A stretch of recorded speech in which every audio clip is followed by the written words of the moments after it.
Good afternoon, Devcom 2020. My name is Damien Reed and I am an evangelist at GPORTAL. If you've been, let's just get the elephant out of the room straight away. If you have been watching our streams or watching the videos back on demand on both YouTube and on Twitch, then you might notice a slightly different studio. So I am not in my studio. Actually, no. So I actually am in my studio. So this is my studio back in the UK. I was in Munich last week, especially for Devcom, but there's been a few issues with trains and etc. So I've had to come back a little bit early, and so I'm doing them from my home office, which is a lovely home office as it is. So week 2 of Devcom, and what a first week it has been, really. So if just want to go over quickly what we covered in week 1. So we talked about private game servers, what they are and how they are a superior piece of technology and multiplayer orchestration over, let's say, peer-to-peer, and how a private game server can actually help grow a game with the added the better multiplayer experience, more communities that actually get together and play on their own private game servers. And then, of course, if you have a game that is moddable, you have that whole modding community that come into the fray as well and help keep life, essentially help boost game life durability. There are so many amazing things that come with private game servers, and of course GPORTAL are one of the most prominent companies in the industry. We are one of the biggest and one of the most played on game platforms. So if you haven't already, you should be checking out GPORTAL if you are a game studio or publisher looking for basically one of the best private game server hosts out there. If you are currently watching on the Devcom platform, then there is a button which is, I think, that way in the bottom bottom right hand corner, even, Damien. That says schedule a private game servers talk, where you can actually schedule a meeting with me and we can have a chat about private game servers and how they can benefit your latest game.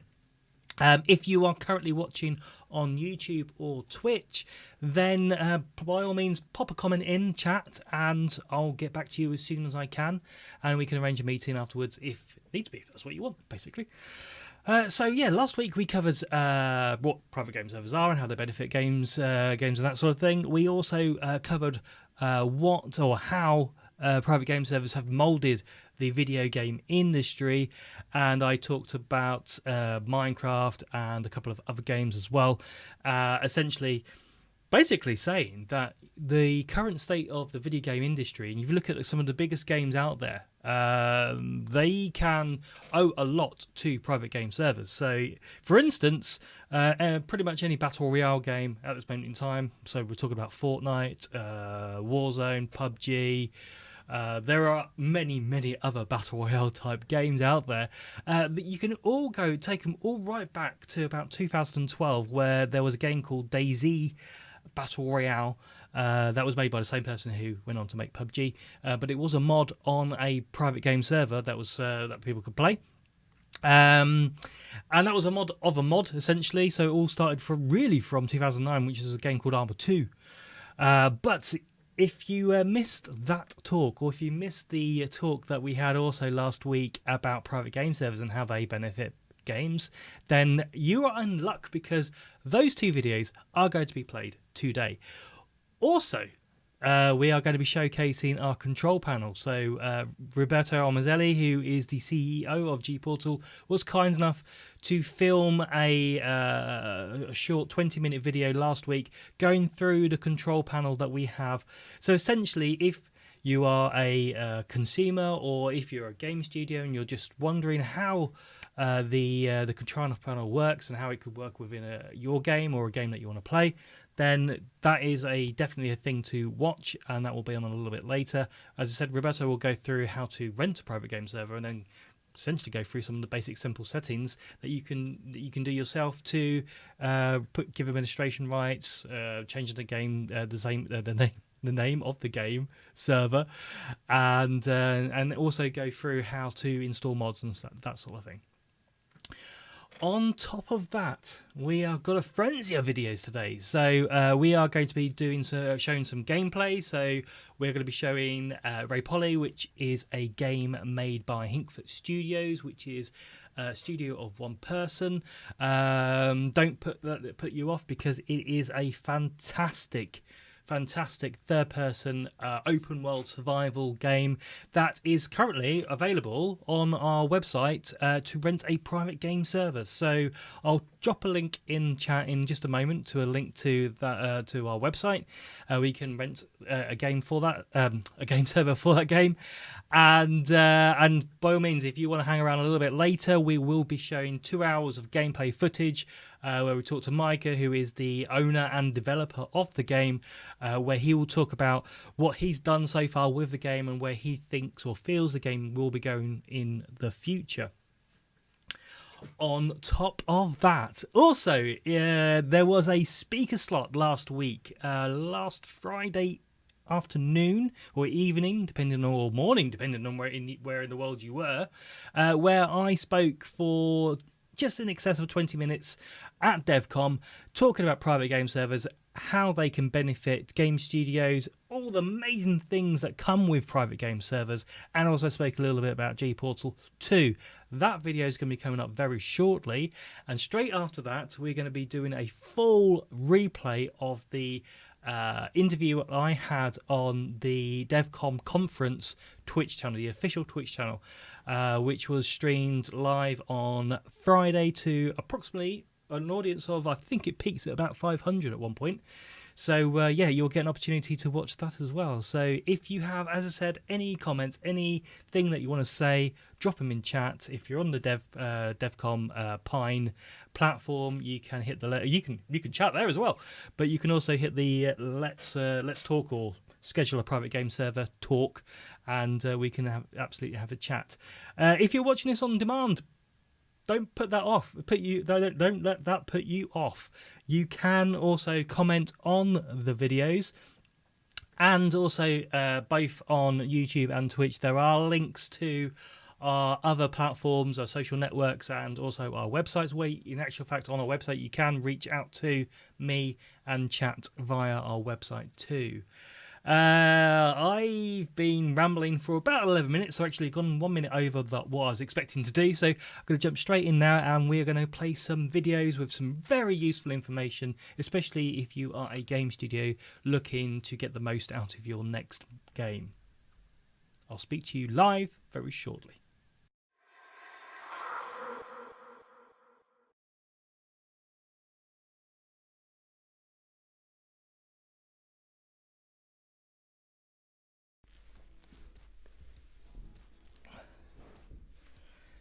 Hello Devcom 2020, my name is Damien Reed, and I'm here to talk about private game servers, and I work for a company called GPORTAL. GPORTAL is a worldwide company who specialises in hosting games on private game servers with offices in both the USA and Germany. With more than 20 self-service data centres, providing 24 hours a day, 365 days a year, low latency coverage and excellent customer support. Whilst I'm here to talk about GPORTAL and all the amazing things that we do, I would first like to talk to you about private game servers and why they should be on your development roadmap for your multiplayer experience. Private game servers aren't new. In fact, GPORTAL have been in the business of providing these for over 15 years. However, they are an underutilised asset that provide a great gaming experience and help keep your players engaged in your latest title. But before I go into the reasons why private game servers should be part of your next or latest project, first I want to talk to you about the significance of private game servers in the world's most successful game, Minecraft. We all know it, some of us have played it at some time. From its early beginnings in 2009, Minecraft has grown to become a game unparalleled by any other. Minecraft is a force for several reasons. That's discoverability, creativity, survival and freedom. Though this game looks simplistic with its blocky form, At the heart, it's extremely complex. Every block can be destroyed, harvested, repurchased to the owner's heart's content. It makes the game unique and still loved by millions today. So yeah, Damien, Minecraft's a big deal. We knew that already. Tell me something new. Private game servers enhance 3 of its main core reasons why it's such a compelling game to play: discoverability, creativity, and freedom. Part of playing online is meeting new people to have fun and play with. But for every one great person you meet, there's 50 idiots who want to kill you, destroy what you've been working on, and generally cause havoc. With a private game server, players can control who they play with. When private game servers come to the equation, controlling who plays in your world is a simple thing, but hugely important. Recently, my 7-year-old son has discovered YouTube for kids, and every day now, though he's limited just to 1 episode, he watches his favourite YouTuber build new contraptions, play games, create weird and wonderful vehicles, create a whole town of buildings that all do their own unique thing, and none of this would be possible without a private game server. Just like my son's favourite YouTuber, there are so many influencers out there now with billions of viewers, all promoting new aspects of the game, many of which aren't even possible without private game servers. Want to visit Hogwarts and enter the Chamber of Secrets? You can. Want to visit Middle Earth and do battle with other players against other guilds? You can. Want to fight walkers in The Walking Dead? Do you want to battle for the Iron Throne in Westeros? You can. None of which could be possible without private game servers. The other month I was looking into some of the best ranked Minecraft servers, and one jumped out at me.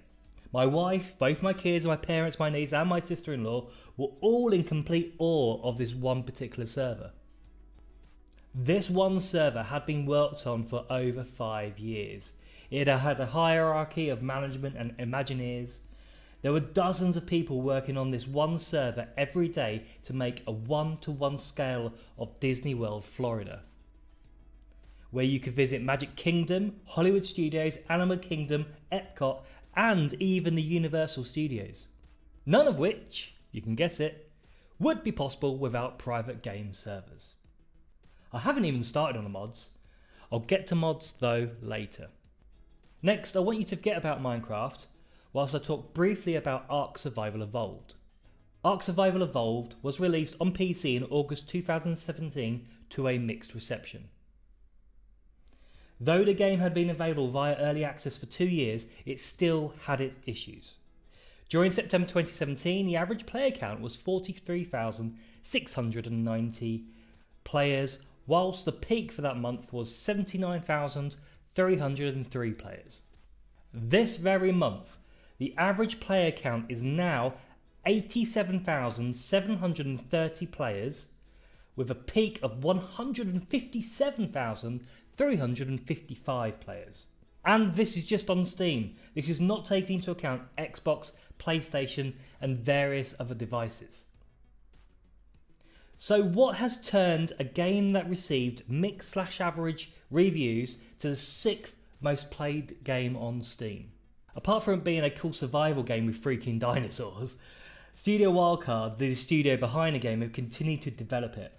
While studios have a policy of releasing sequels or new titles every year or 2 years, Studio Wildcard have stuck with Ark. The game has improved throughout the time as they've listened to player feedback and released several DLC expansion packs.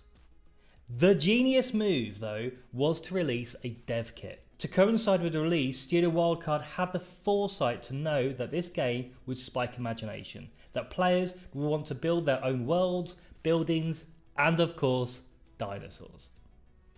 GPORTAL ourselves have even got involved with the building of a map called Fedora, built by some of the community's best modders. We loved the project so much that we had to help financially for it to be finished, which it nearly is, and here's the trailer. The best thing I believe about this project is that we are going to make the map available to any private game server host. That's what the game server and modding communities are all about. We want to see games thrive, we want to see amazing mods, We want to see future games be a success too. We are all gamers at GPORTAL and we all want the best for this industry. So that's 2 games that have benefited hugely with private game servers. But there are many reasons why and how private game servers can help draw in more players and help keep players engaged. But I'm just going to focus on 3 for the time being. If you want to learn more, you could always drop by our virtual booth or visit our website. The 3 aspects I'm going to talk to you about are communities, gaming experience, and game life durability. Communities are the driving force behind multiplayer experiences. This is something that is incredibly important to game studios, who really want their multiplayer experience to drive future sales of further titles or seasons or downloadable content and fuel that desire for players to keep returning day after day, week after week, month after month. Private game servers typically provide 2 types of communities that will help with your overall player count, and these are perfect for fueling that desire I just mentioned. The first group that typically use private game servers are, well, they are either clans, groups, clubs. They love private game servers. They can restrict who plays on their servers, how the game runs, often being able to manipulate loot, damage, day-night cycles, all racing tracks, weather, class of cars. The options are practically endless. This community will race against each other, fight each other, band together to fight enemies, create new worlds, currencies, lore, events, all of which drive a passion for a game, drive a hunger to a level that is simply not possible without a private game server. The second type of community are modders, many of which have actually gone on to work in this industry, and they typically work on creating new monsters, islands, worlds, creating new ways to play a game that had never even been imagined by the game studios. Now, mods come in all shapes and sizes and varying quality, but consider this. You are a reasonably sized studio who have spent the past 2 years slaving over a game release. Your time and resources are not without limits. There is only so much you can do. Modders can take your game to the next level. I know of a number of studios who have embraced this, promoting mods of their game and even selecting some to become official mods, essentially becoming free downloadable content. And whilst mods help the development and evolution of a game title, they are also a community who lean on each other for advice and expertise, who share their content and allow others to add even more, who enjoy downloading and playing these sometimes wacky extreme versions of a game. Modding communities help keep a game fresh and help keep a game alive. The next aspect is gaming experience. The last time I checked, an Xbox, PlayStation, or gaming PC weren't servers. Yet there are so many studios that utilise these devices to do some of the heavy lifting, which a game server should be doing. Peer-to-peer is often the go-to method for studios who are looking to orchestrate their multiplayer experience, and the only reason is cost. It's not for players, it's not for gaming experiences, it's certainly not for the fidelity of connection between players. Lag is a huge problem for peer-to-peer, as this solution relies on everyone having a good and stable internet connection, and as you know, that hardly ever happens. Oh, hang on, we've got someone streaming Stranger Things on that player's home broadband. Now that their connection is compromised, everyone else in this lobby will be affected too. Whether they can't shoot a lagging player, or an opponent's car keeps disappearing and reappearing in different places on a track, or the lobby crashes as they were the host, peer-to-peer is not acceptable, and the sooner game studios realise this, the better. Dedicated game servers do the heavy lifting, freeing up player bandwidths, freeing up valuable resources on their hardware and providing a better, more consistent and secure connection, thus giving a better and more enjoyable player experience. Really? Someone else is streaming Stranger Things? What are the chances? And they've even lost connection. But with a dedicated game server, this is not an issue. I shouldn't need to tell you that having a dedicated game server provides the best online experience. The fact of the matter is that they can be expensive, and that is why so many studios favour peer-to-peer. Even though it diminishes player experiences, resulting in less players playing online overall. But there is an alternative. Can you guess what it is? Private game servers! Exactly the same as dedicated game servers, but rented by players. Where dedicated game servers cost money, private servers do not cost studios money. They save money. In fact, they can actually make money. I will go into this in more detail later, so make sure to stick around. The final aspect I want to talk about is game life durability. The typical life of a video game looks like this. Peak player count upon or around release. This is where there is peak interest in the game, everyone is playing it, it's the best thing since sliced bread. You know the story. Then a few months down the line, the player count has started to ease off, the initial peak is over, and unless new content is released, the older the game gets, the less players there are playing it. When private game servers are added to the equation, you can see that games stay active, players have a better gaming experience, and you have clans, groups and clubs who keep returning to the game, tweeting about it, making YouTube videos about it and streaming about it. However, when you add the modding community to a game with private servers, on so many occasions you see the complete opposite to the typical life of a video game. The fresh new content they are continuously making drives players to return and even brings in more players. Increasing player counts, I've seen player counts sometimes double. Therefore, private game servers should be part of your development roadmap, and why I strongly recommend that you also support modding as well. These are just some of the reasons why I recommend thoroughly that private game servers should be part of your development roadmap. Now I would like to talk to you a little bit about GPORTAL. There are many companies in our industry that can supply you with private game servers, have DDoS protection, low latency networks and global coverage. We often approach these points in our own unique way, but the end results are mostly comparable. These are what we usually refer to as our unique selling points.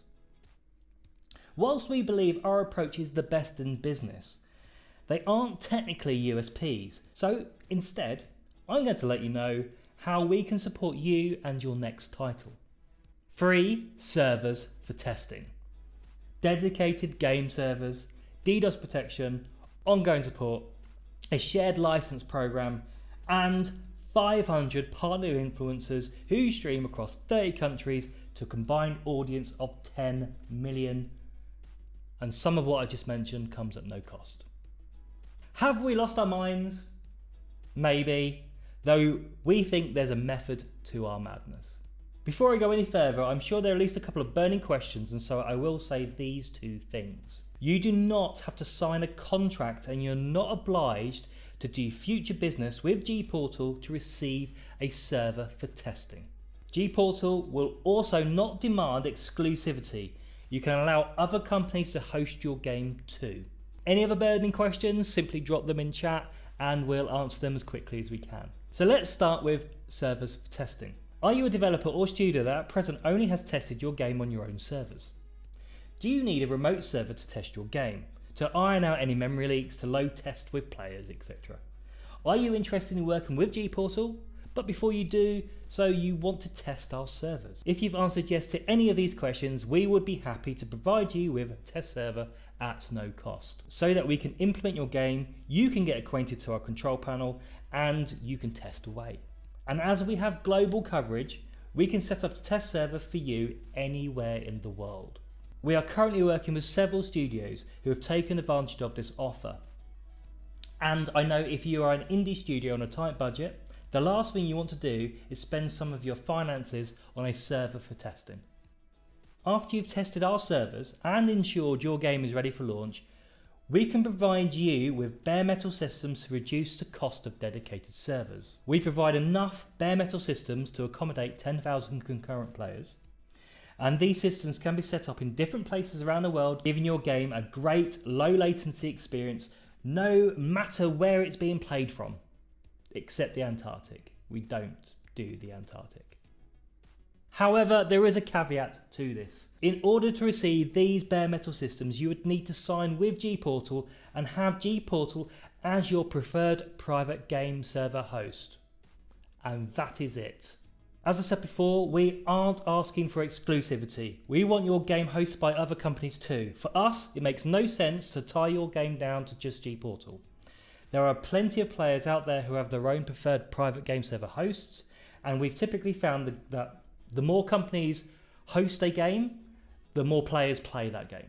Once your game is ready for launch, no matter how popular your game is, you're going to need some kind of protection. Every game needs it. For all manner of reasons, there will be people in the world who want to make servers on your game inaccessible. They may be competitors. They may want their revenge for being banned. It could be political, or even geographical. Or it could just be for fun. That is why we provide DDoS protection at no cost. This technology identifies attacks from spoofed or malicious IP addresses, botnets and other similar software. Additionally, our 10 years of mitigation experience fuels our inline protection, moulding our rules and policies, offering a unique to GPORTAL level of protection. Sounds impressive. Better, that was a mouthful. Implementation is easy. Our SDK allows it to be added to your game without you having to rewrite your netcode. Once you're all set up, servers are working the way they're intended, that's it. We wipe our hands off you. We don't want anything else to do with you. We're going to go on to the next studio. Obviously not. Obviously not. If you weren't paying attention right then, that's not the case. Our support starts right at the beginning of our relationship, where we share our 15 plus years of industry experience whenever you need it. During our time in industry, we've worked with many different types of games with all the available game engines.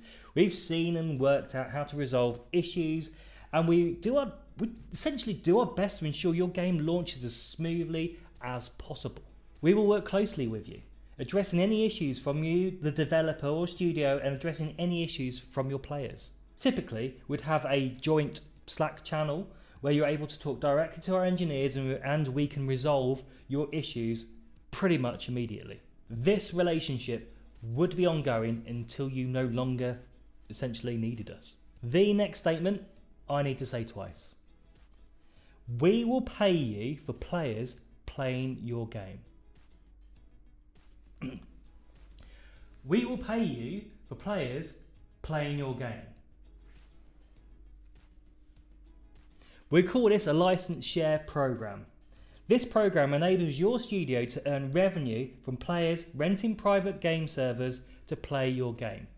We pay 0.006 euros as a license fee for each slot on a server per day, no matter if the slot is occupied or not. Here is an example of how it works. A player rents a game server for your game from GPORTAL. They select 50 slots. Over a 30-day period, that one server would earn you 9 euros. I know 9 euros doesn't sound a lot. Just bear with me. What if there were 50 game servers rented during the same month? That would equate to 450 euros. Now we're talking 450 euros. Just imagine that as a small indie studio having that extra revenue come through each month. But wait, what if your game was even more successful than you thought? What if you had 150 servers rented over the same month? That would be 1,350 euros in just 30 days. Let's go one step further. Recently, we helped launch a game called Deadside, an open world survival game built with the Unreal 4 engine. It's a game made by a small indie studio called Bad Pixel. That launched on Steam in the form of early access and was way more successful than anyone had ever imagined. During the first month, 2,500 private game servers were rented at GPORTAL.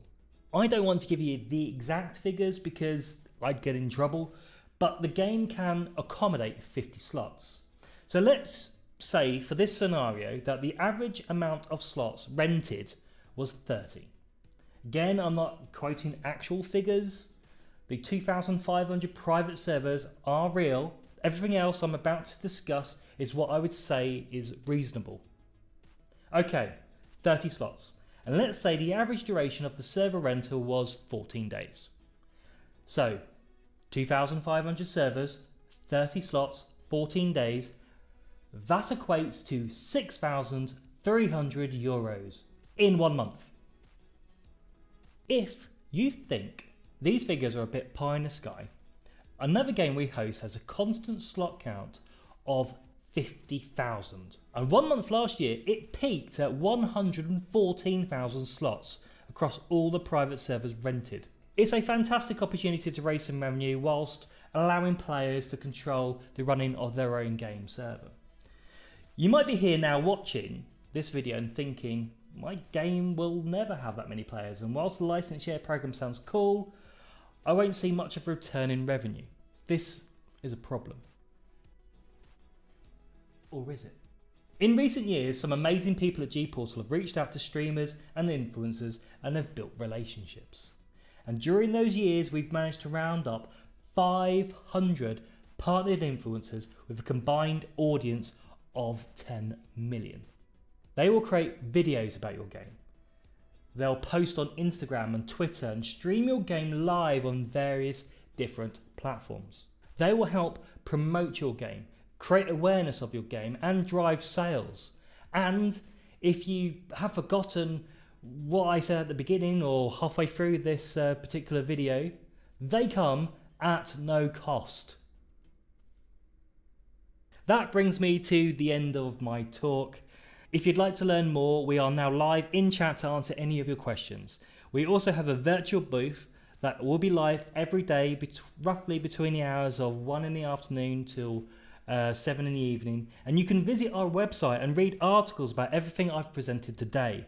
And I genuinely hope we speak in the future, because I don't believe anyone else offers what GPORTAL can offer you.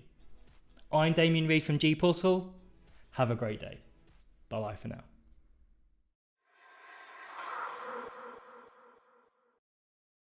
Welcome everybody. I want to introduce myself first. I'm Roberto, CEO of GPORTAL, and today I want to share some insights to our control panel for our game servers, which hopefully is gonna be used also for your next project you wanna release. Yeah, so basically this is our website, and so I switched to full screen so you can better check out what I'm doing. Basically this is when you go to g-portal.com, you will see this screen in your preferred language, in your preferred location, with your preferred currency, of course. So usually you have to register to log in. We skipped that part. I guess this is just obvious. And let's go to rent servers. There you get an overview about our newest games, about our popular games, and every game we implemented over the recent years.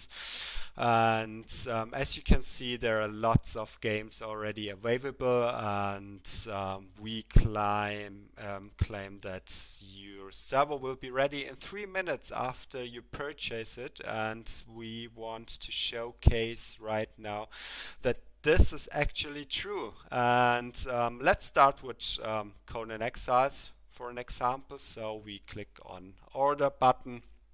You will be redirected to the landing page of Conan Exiles. You get some brief overview, what features are included when you purchase this server, and you can select the location. This is now the EU-based website. That's why it just shown only 3 locations, but we have in total 12 locations with Japan, China, Australia, Russia, UK, Europe, 3 different locations in North America. Also Canada is included, South America, South Africa. So we have a whole coverage for the entire world. Singapore will be opened as a new location within the next 2 weeks. So for your game, we should have a global coverage. So everyone around the globe should be able to enjoy your game.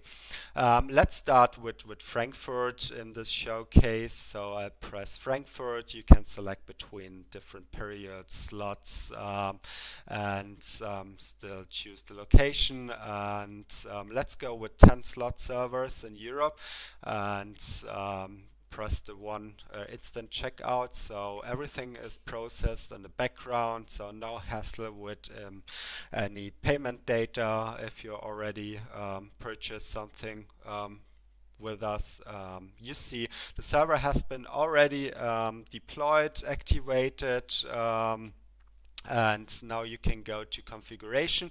As you can see in the background, it's installing. You will have a live status update with every single game we deploy, so no waiting, no things going on in the background that you can't imagine what's going on. So everything is literally live and with status update every second. And this is the dashboard for the Conan Exile server, so we can turn it off and you get an immediate response that the server has been turned on.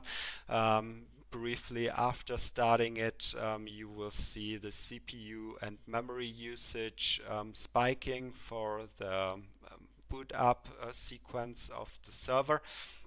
So now you see 10% CPU memory. This because we got lots of requests by our customers. Memory usage is not limited. We don't use any virtualization. We don't have any Docker containers or similar that could limit resources. We don't limit anything. So CPU memory is just limited by physical limits, but there is no software that stops your server if you're consuming too much memory or if you're consuming too much CPU. There are no hidden figures in the background making you pay additional money. This is completely transparent. What you use, you get, and that's it. So this being said, the server is already up and running, everything in less than, I would say, 2 minutes. And so basically our advertisement that everything should be up in less than 3 minutes is proven. Let's go to basic settings. As you can see, lots of configuration possibilities, lots of settings and different values.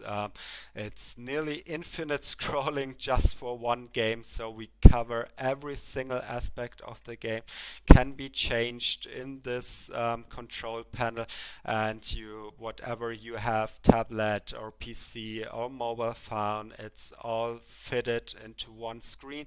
You can choose different columns if it makes more convenient for you to configure your server, up to 3 columns. I will choose one, and as you may have noticed, there are lots of settings, and if you're struggling to find the right one, just type in something and you will see immediately it will give you the search results for multiplayer, and you can change all the settings there. So this being said, you also are allowed to choose between different branches of the game. There is a beta branch and there is an actual live stable branch available for Conan Exiles, and you can choose between those. You can change the server name. Let's name it Devcom test server in our showcase. You can set up a server password if you want to use it just with your friends, and no others should be allowed to join that don't have the password. You can set an admin password to configure your server from the in-game. There's so many different configurations you can set up, and when you press the save button, everything will be saved immediately. And if there are significant changes to your server, then it will also immediately restart, because every single settings will be applied after restart. You can have broadcast messages to your server. For instance, if you want to restart your server and you don't want to turn it off without any in-game notice, then you can activate the settings. You can start a countdown. Let's say server going down for update in 10, for example. You can add it, and then you can start a countdown. 5 minutes to go.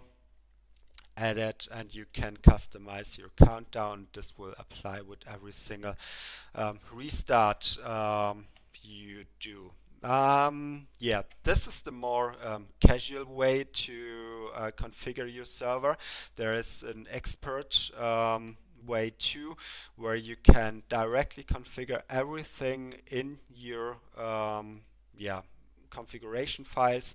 They're all loaded instantly, as you can see, and there are all configuration settings and values available, and everything can be configured within the files themselves. You will have a log file that gives you an update about what happened in the past. You can search inside the log files if something happened on your server and you want to look it up and maybe report it to us. You have the current log files where you can choose auto scroll, then it will automatically scroll down if something new happens to your server. And there you are. You see the servers already up and reporting their stats, in this case to Funcom. So everything absolutely live, everything will be updated directly, so you don't have to take care about this and can enjoy your game. And we have also the auto update function where you can turn it on and off, whatever fits you better. If you have auto update on, every single mandatory update will be immediately applied to your server within minutes after Funcom pushes the update to Steam. Our system in the background will recognize that there is a new update. It will process it immediately to our local repository, and from there we created a torrent-like network, full meshed between every single bare metal system around the globe to push and fetch the update as fast as possible. And the last time, for instance, if when we updated Arc, in this case, it took like 5 minutes to update tens of thousands of servers worldwide. So what else do we have? Restart.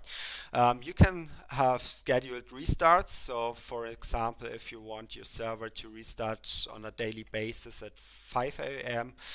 In a specific time zone, we're here in Germany, so let's pick Central European summertime. You can set a description like daily restart. You can save it, and here you go. The server will automatically restart every day at 5 a.m. and so maybe for performance reasons, or you want to pick up all the latest mod updates, whatever reason is behind, you can schedule here restart. Backups come also with this control panel. You have 50 gig of backup space available at no cost. If you want to take a backup of your current save game configuration, etc., then simply press the Create Backup button. It will shut down the server. It will process all the files to our local repository, and once the backup is done, it will automatically start up the server again and show you that the backup, here it is in your backup tab, and you can restore or delete it. Permissions. If you have some colleagues or friends that wants to administrate the server while you're away or currently not near a PC or tablet or whatever, then they can register with our website, hand over their username or email address. You can add them here as an administrator and set different permissions, and so they can have control of the server. For instance, this is something clans or communities use very often. As you may have noticed, we skipped one point in this control panel showcase.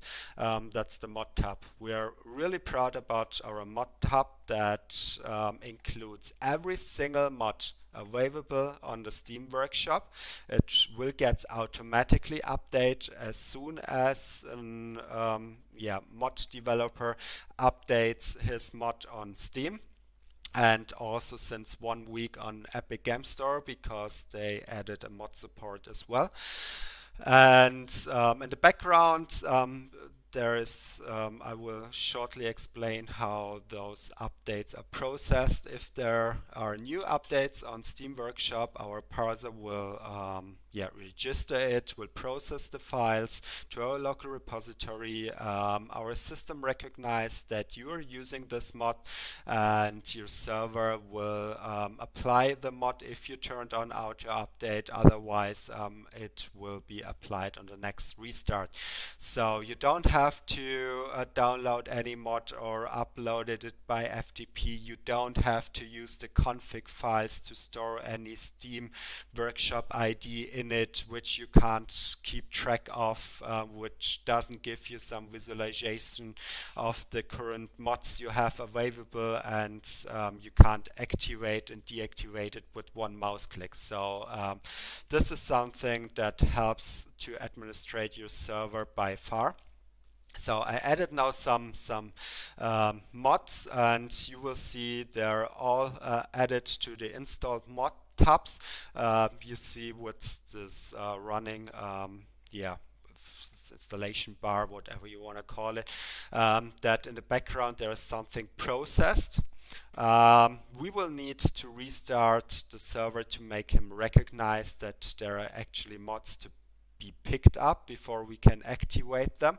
So let's press the restart button. You see the server is stopping, updating. Now it's fetching all the mods from our local repository. It's that's it. So it's installed within second. 3 mods you can immediately activate.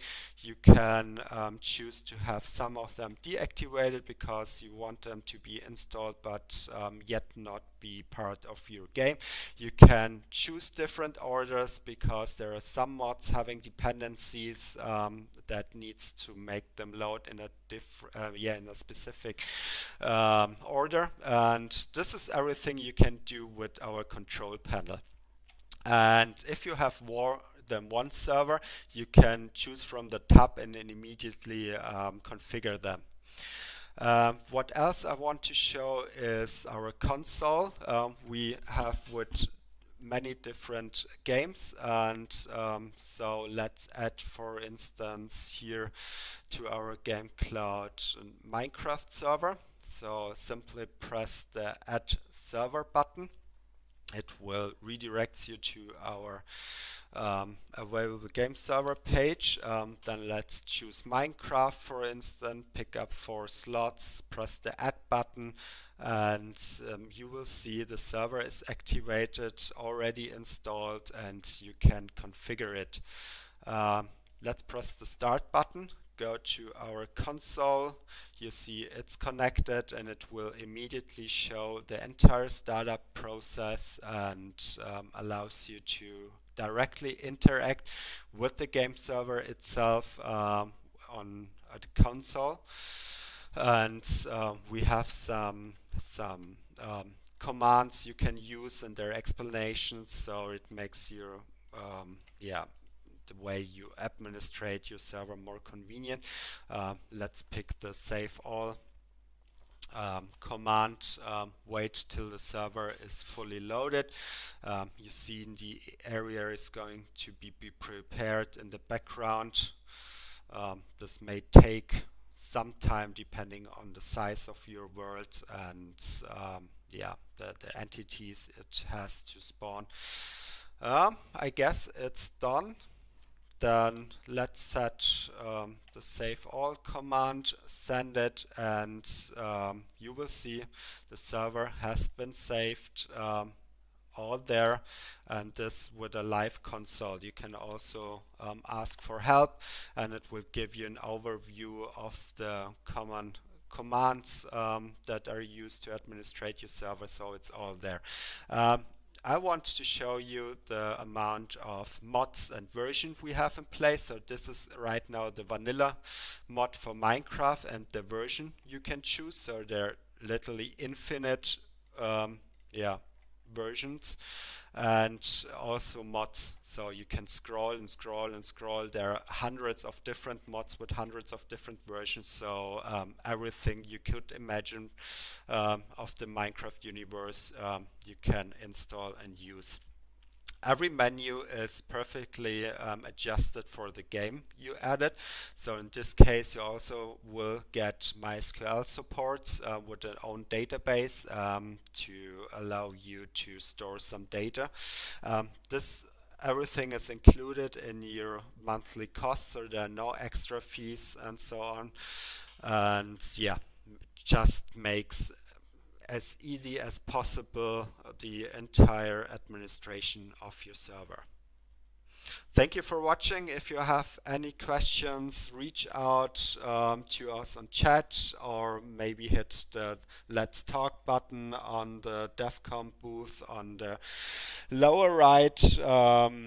We will be there and pick up your questions and try to answer them. And we are really looking forward to implement your game and to make it available to our audience. Thank you and have a good one.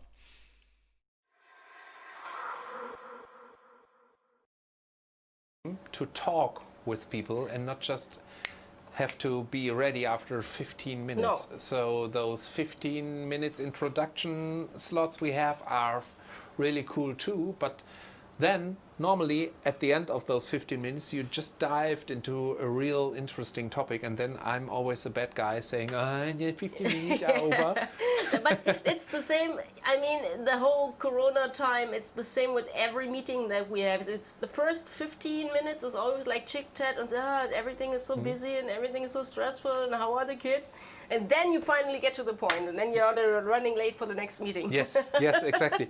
And one last point on that, when I'm home late in the evening, I guess I cannot even say one sentence anymore. It's just like I lost all my words. I'm sitting at home. But you're sitting here the whole day. I mean, I have my breaks, Nico has the breaks, we are going to change shifts, and you're here all day. Please, in the chat, please give a big applause for Stefan, who is doing like triple shifts here. Yes, but I don't even have time to go into the restroom. But I also have to say, it was your own choice. I told it was you, my Stefan, own choice. It's too much. I told it was you my before, own choice. And he said, don't worry about me, I'll do everything. Yes. And it was my choice, yes. and Rufina and Astrid's choice, because they so like crazy slots in this show. So how many Let's Play do we have? 60 or something? Yeah, we have like 60 indies in the NRW Green Virtual Indie Expo. Yeah. And almost all of them send us a key. Yeah. So we could play them. So it's like 60 indie games in 2 weeks. Yeah. It's just crazy. I guess it's some kind of Guinness World Record without Guinness probably knowing that. So thanks a lot to the chat for all you out there cheering. I really appreciate that. Give the Thank man you. some hugs, some virtual hugs. Thanks. So now, let's talk to our next guest. Yes. Let's see if he is there. There he you are, is. Damien. Hello. Good to see you. Hi. Good to see you. I'll give a round of applause as well for Stefan as well. Ah, that's cute. Thanks a lot. Thanks a lot. So Damien, we just met this morning. So but the first minute I've seen you, it was really nice meeting you, and you're such a relaxed person. So I'm very much looking forward talking to you and talking about GPORTAL and what you set up there and what you are doing and a lot of other things. So welcome in our show. And as always, let's start with a little introduction round, and please introduce yourself to our viewers here on Twitch. Sure. My name's Damien Reed, and I am the evangelist here at GPORTAL. I think I'm the only evangelist in the private game server history, even, or the current industry anyway. Yeah. I've been an evangelist for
Okay, yeah, we're talking about private servers and why they are so important for the success of online multiplayer Yes. games, and yeah.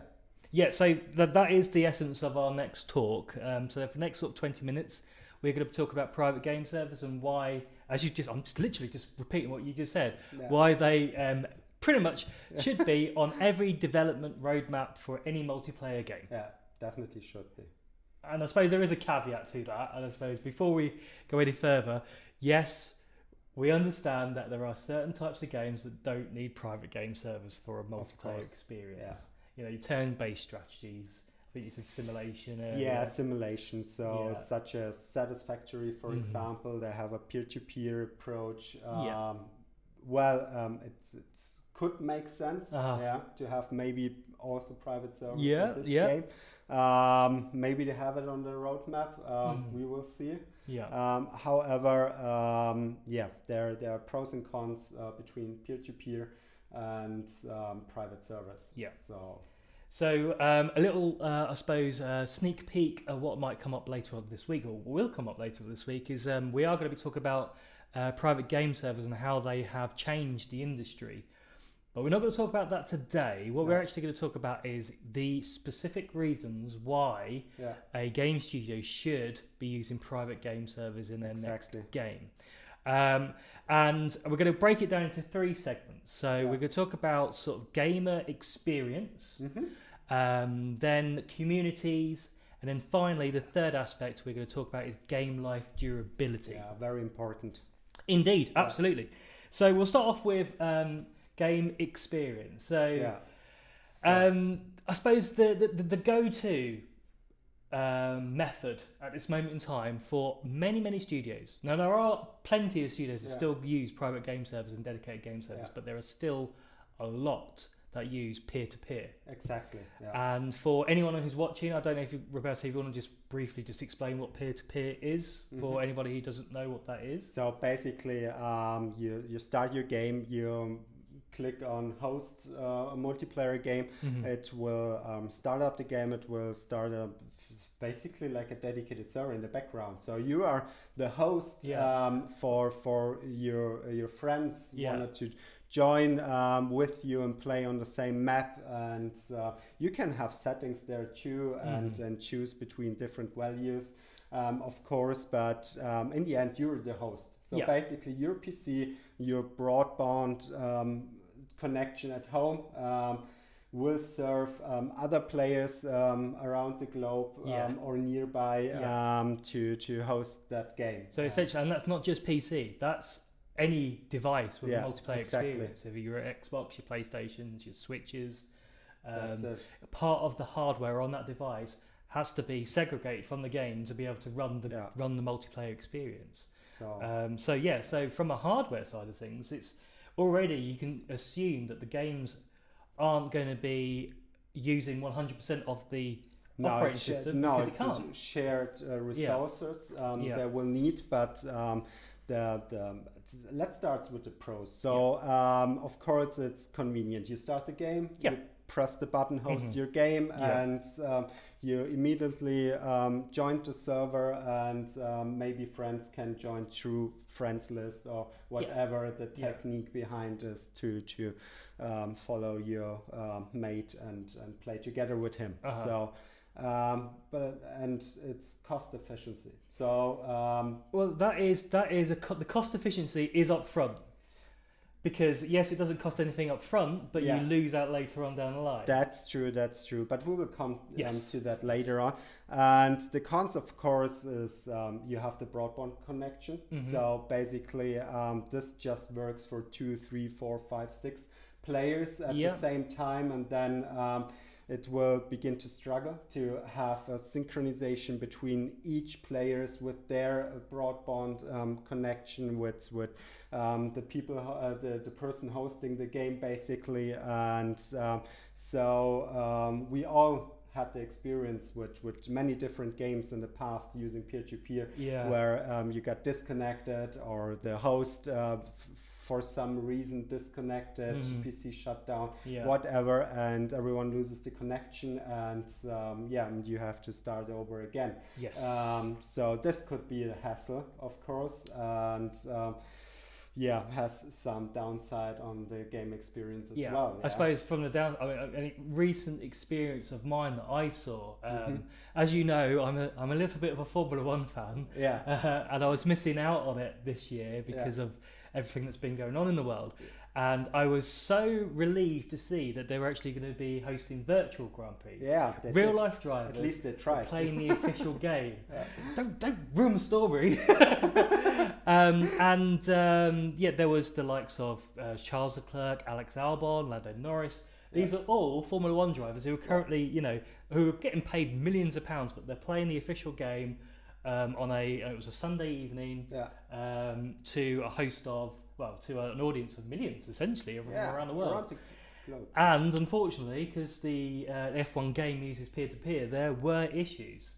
One of which was Lando Norris, who was actually streaming the game himself, disconnected from the game, or got booted out. Not only once, but many several times. Yeah. Not only on 1 week either. It was on a number of weeks. He lost. He couldn't qualify for one of the races. Then there was a hashtag going around Twitter at the time called LandoBot because his car was AI for about half the race. And then the second or third time it happened to him, bless him, he actually live on stream rage quit. Uninstalled the game. Live on TV. So it was.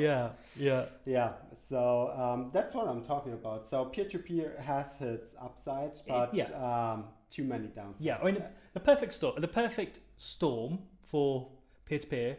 Storm's probably a bad word for it, but it's basically where you get the absolute, totally unique circumstances that hardly ever happen. So for peer-to-peer to work, it needs to be a small lobby. Everybody who's playing needs to be in the same region. Should be. And they all need to have amazing internet with being stable as well. So that means basically no one else on that person's internet streaming Netflix or something like that. And as we know, that never happens. I mean, we're not just talking from the business point of view. As players ourselves, we've experienced so many times issues with P2P games. Exactly. Games. So So we've been all struggling already with peer-to-peer and such. So that's why we talk about private game servers, and dedicated server itself. So. Exactly. So we'll jump onto that in just a second. But just to sort of, I suppose, just to explain a little bit further, if one person is having an issue with their internet connection, with peer-to-peer, it isn't just that one person who experiences problems. The weakest chain in this multiplayer experience will dictate the performance for everyone. So this is common nature in peer-to-peer. Heaven forbid they're the host. that just ruins the game for everybody. But there's examples I've seen like on first-person shooter games where the opposing player you're trying to shoot is there. Then there. Then there. Hitbox and player characters are not even on the same hitbox. They go different, and it's just a hassle. Absolutely. Like we said before, So they're all. If you imagine like this big spider web of players connected to other players, and you get one person that has an issue, everybody else is connected in some way. Yeah, exactly. Whereas a dedicated game server, or more specifically a private game server is what we're talking about, you have that piece of hardware that is looking after the game, and everyone else has their own individual connection. All the package, all the information to everyone. It's like you said, it's normally hosted inside a data center with amazing bandwidth and connections. So low latency network usually, so this shouldn't happen in a dedicated server environment. So I mean, there's just straight up there, what we're just talking about is gamer experience. There are so many games I have seen over the years that have struggled because people are having bad online experiences. Of course, you can turn your entire game apart with a bad online experience. You can have amazing gameplay, everything is perfect, and then people want to play together and they just can't. So what should they do? Exactly. Yeah. So Lando Norris experience. Rage quit. Don't be another Lando Norris.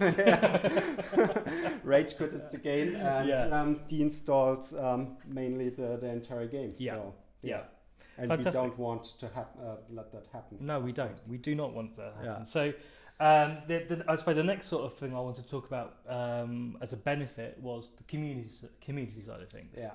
And we talked to a number of different studios, and both pretty much everybody who works at GPORTAL is a gamer. We're all massive gamers, so we're all always up to speed with what's going on in the industry. And we know that so many studios spend huge amounts of time these days trying to build these communities to help keep their game ticking along after launch. Yeah.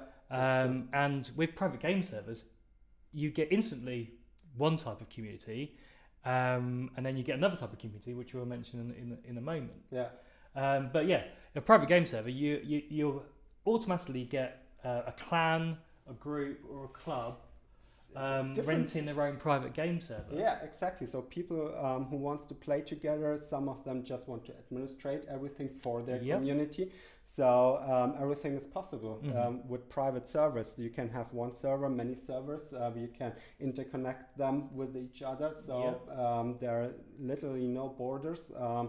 And you can configure them. You have them on powerful bare metal systems inside a local nearby data center with low latency. There are other burdens that brings a dedicated server with it, of course, like DDoS protection.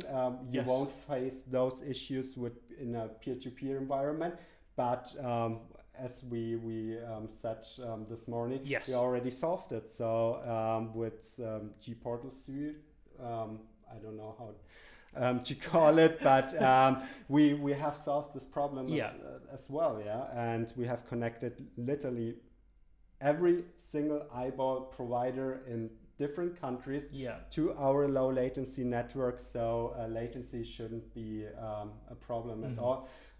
It benefits the entire game. So this is basically, and with the amazing control panel we have in place, you can do everything. It will take care of everything. If there is an update, it will auto update your game. You won't even notice. So I love the fact that you have so much control over the user experience, over the player experience. So if you're playing like a survival game, hardcore survival game, you can increase like your day-night cycles or your loot or something like that. Every multiplayer you can imagine, you can scale. Yes. Nearly infinite. Possibilities are endless. Yeah, but ending up with millions of dinosaurs on an arc map could have a negative impact on the performance in the end. But there are no boundaries at all. So you can configure whatever you want. And one big impact or downside also for peer-to-peer is the host has to be online all the time. So playing with your friends means the host has to be there or at least have his PC running all the time. He needs an ISP at home that doesn't disconnect him, not change IP addresses. Otherwise, it will just disconnect and he has to restart the game. Well, there's also reports of, I don't know how true this is, but there's also reports, certainly in the UK where I live, if you're using a lot of your broadband, that your provider will start turning that down. Start throttling it. That's a possibility that could happen. And while you watch when you start watching Disney Plus or Netflix, while your host is up and running, I don't believe that the other party playing on your server is enjoying it too much when you steal him the entire bandwidth. No, I'm just touching on what you just mentioned there about someone have to be online to play with. I'm currently in Germany at the moment, helping to do this, and I live in the UK. I've promised my son, because he's a huge Minecraft fan, massive Minecraft Who isn't? fan. Exactly. Yeah. I've promised him that we'll play together at some point over probably next weekend. Yeah. And I can't play unless he's playing, because his world, everything that he's designed, his castles, his buildings, all this sort of stuff, is all on his Xbox. Yeah. So until he fires up his Xbox, I can't join that game. Yeah. So I was like, it wouldn't be great if I went out and built something as a surprise for him. I can't do it. No, you can't. You Private you game have to server, wait for could him to come online. So then this isn't enough to just come online. He has to start the game and host again this game you started with him. Yes. Yeah. So with dedicated server, your server would run 24/7. You don't have to take care of. We will patch it automatically. So another issue, if the host itself hasn't the latest patch and you're running on a different version, you can't join. So we will make sure about all this, and that's all have a negative impact on game experience. And these communities, these are fans, and they're like, it's almost like, have you ever seen like a little bowl of sugar or a watery sugar you put down in the summertime? You get all these wasps. You imagine like that's like your community, and you get all these different fans of the game. They sort of come to it, and they start to build more and more of a fan base behind that game. And then they start streaming about it, making YouTube videos about it sometimes, and posting about it on social media. And people love to play on your server because of the settings you put in, because of the administration and all the other efforts you put into your server. So you enjoy the game every time a completely different way with another server you join, because everyone has its settings and own values. So it's like playing a new game. Yes, absolutely, it is. And just on that as well, I mean, we'll move quickly on to. So actually, it was quite a nice little smooth transition, which I'm ruining by talking about the transition. But modding communities, that's the other type of community. Well, I mean, it's like, where do you even start to talk about them? They're just these. You take the fans of a game, and then you take them to another level. Yeah, exactly. You let the entire community, everyone who loves the game, create their own game experience around it. So usually you have the vanilla game experience, and be honest, it gets boring after a while. So with modding, with building own maps, with own plugins, including different creatures you create, you can have complete own game, like a complete conversion of the game you love to play. It's still in the same universe, so it still takes place in the settings you love. But on the other hand, you have your own mods, and you can combine it. And let's pick Cone Exiles or Ark, for instance. People are running around with nearly 60, 70, 80 different mods at the same time on the same server. And there are more than 4,000 different mods out there, so the combination is infinite. So, and with every new setting or modification, this completely new game, and brings a whole new experience. Exactly, and this increased player retention by far. Huge. So it just goes skyrocket. I mean, just imagine, right? You are an average size studio. You've got a few hundred people, right, working on your project for your game. You spent the last. Well, it takes 4 or 5 years to develop a game these days, isn't it? So you spent the last 5 years developing that game, but your resources aren't infinite. At some point you have to go, right, okay, game needs to be launched now, and either we work on downloads, DLCs, expansion packs, or go on to the next project. You have to do trades off to your roadmap.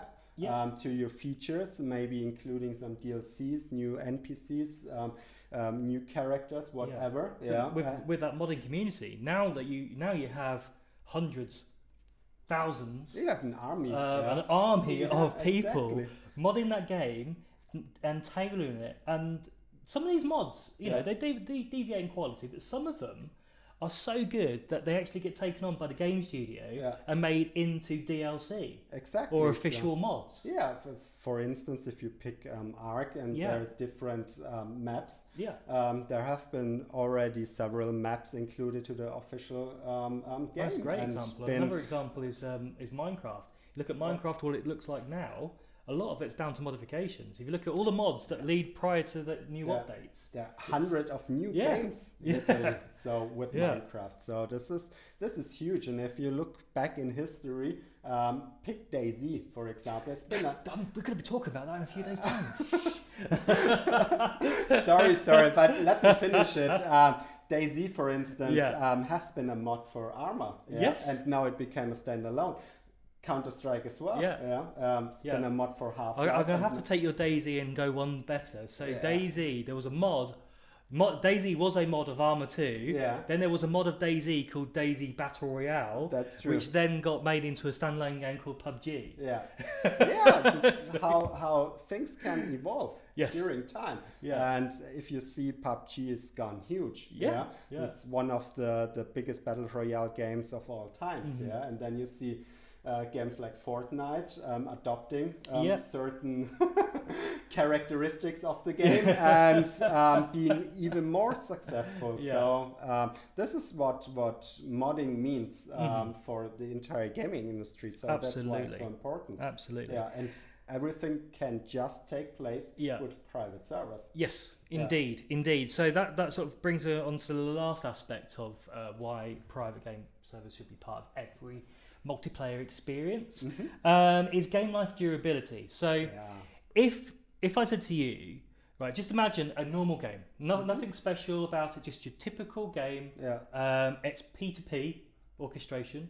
Okay, where is the peak player count going to be in that lifespan of that game? After release and probably the first and second weekend, and that's it. Yeah, unless they do something, if they change the game or release new content or that sort of thing. The older the game gets, the less amount of players. You will have some peaks, of course, with new DLCs and major game goes updates on sale or something like that. For instance, but that's it. It will just go down. Absolutely. So when you introduce private game servers and you get that community straight away, the first community that I was talking about, your clans, your groups, and your clubs, the ones who love that game, who keep playing that game, who are making content about that game. Exactly. It keeps your player count up. Yeah, it's of course player retention will be high. Yes. And they may go to different games and check them out and play them for a couple of days or weeks, but they will always return. They will always return because of the experience you have, because of the multiple settings and mods you can have with it, and you will always return. Absolutely. So Conan Exiles, Ark, Minecraft, you will see they will last for years. Minecraft's been around for 10 years. So if you compare to other games, for instance Battlefield, you see they have to bring every year or every 2 years a new game to keep their player base. That's true. That's very, very true. So when I obviously talking about private game servers, obviously dedicated game servers, that's where you get that better game experience, that better online experience. So that typical lifespan of that P2P game, you also, within those people you're losing those people who have bad online experiences.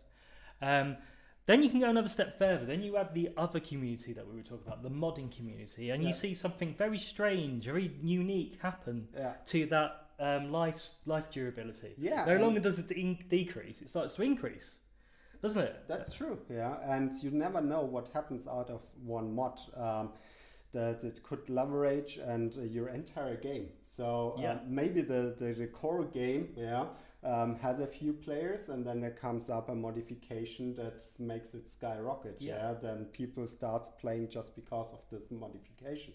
So just as for a couple of, I can't remember the exact numbers, so I won't quote them exactly.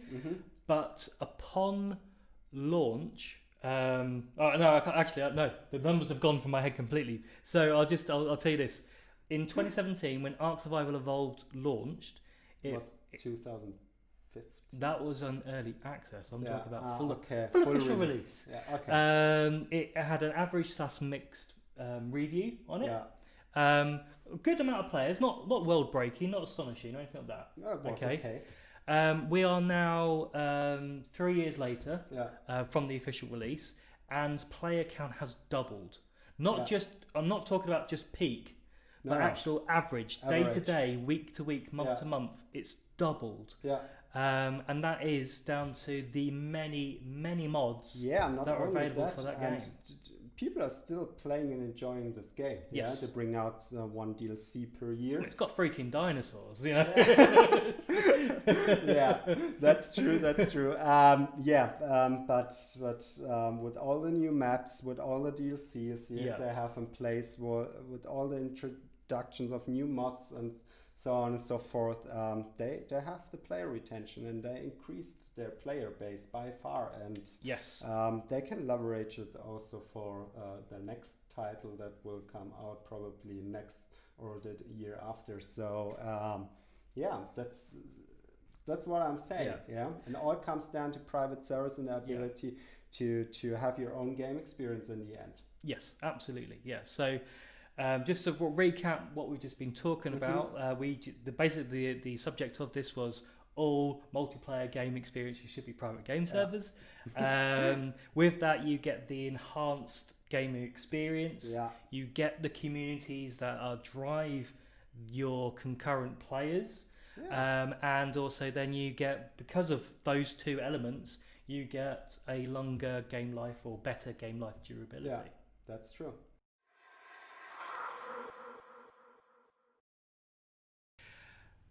Hello everyone, my name is Damien Reed from GPORTAL, and we are at Devcom, and today I'm in a game called Ray Polly with the creator, the developer, the designer, literally absolutely everything you could think of that is in relation to this game. Micah is the person responsible, and so I just said Micah. Is it Micah or Mika? Before I carry on. It's me, Micah. Micah. So we are in your creation. And so, in a nutshell, how would you describe how would you describe the game? In a nutshell, so I would say the game is an survival adventure RPG. Mm-hmm. So let's call it as a RPG Okay. in short form. So yeah, it is a lot of surviving stuff, a lot of adventure stuff. So exploring and so on. So explore, survive, fight, and keep everything steady. Mm-hmm. I mean, it's instantly it's a unique looking game with the polygon stylization that you've gone for. May I ask why you decided to go with this look? I decided to use this look because I played a lot of games as I was a younger boy. Mm-hmm. So I wanted to make a game that looks like the old games, but with a touch of the new style that you have with the new shaders and so on. Mm-hmm. So this is why I choose to make it low poly.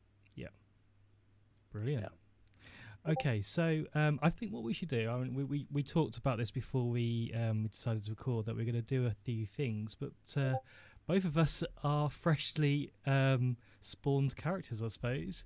I'm level 1. Are you a level 1 as well? I collected 1 or 2 things, so I'm level 2. But this is some quick doing. Yeah.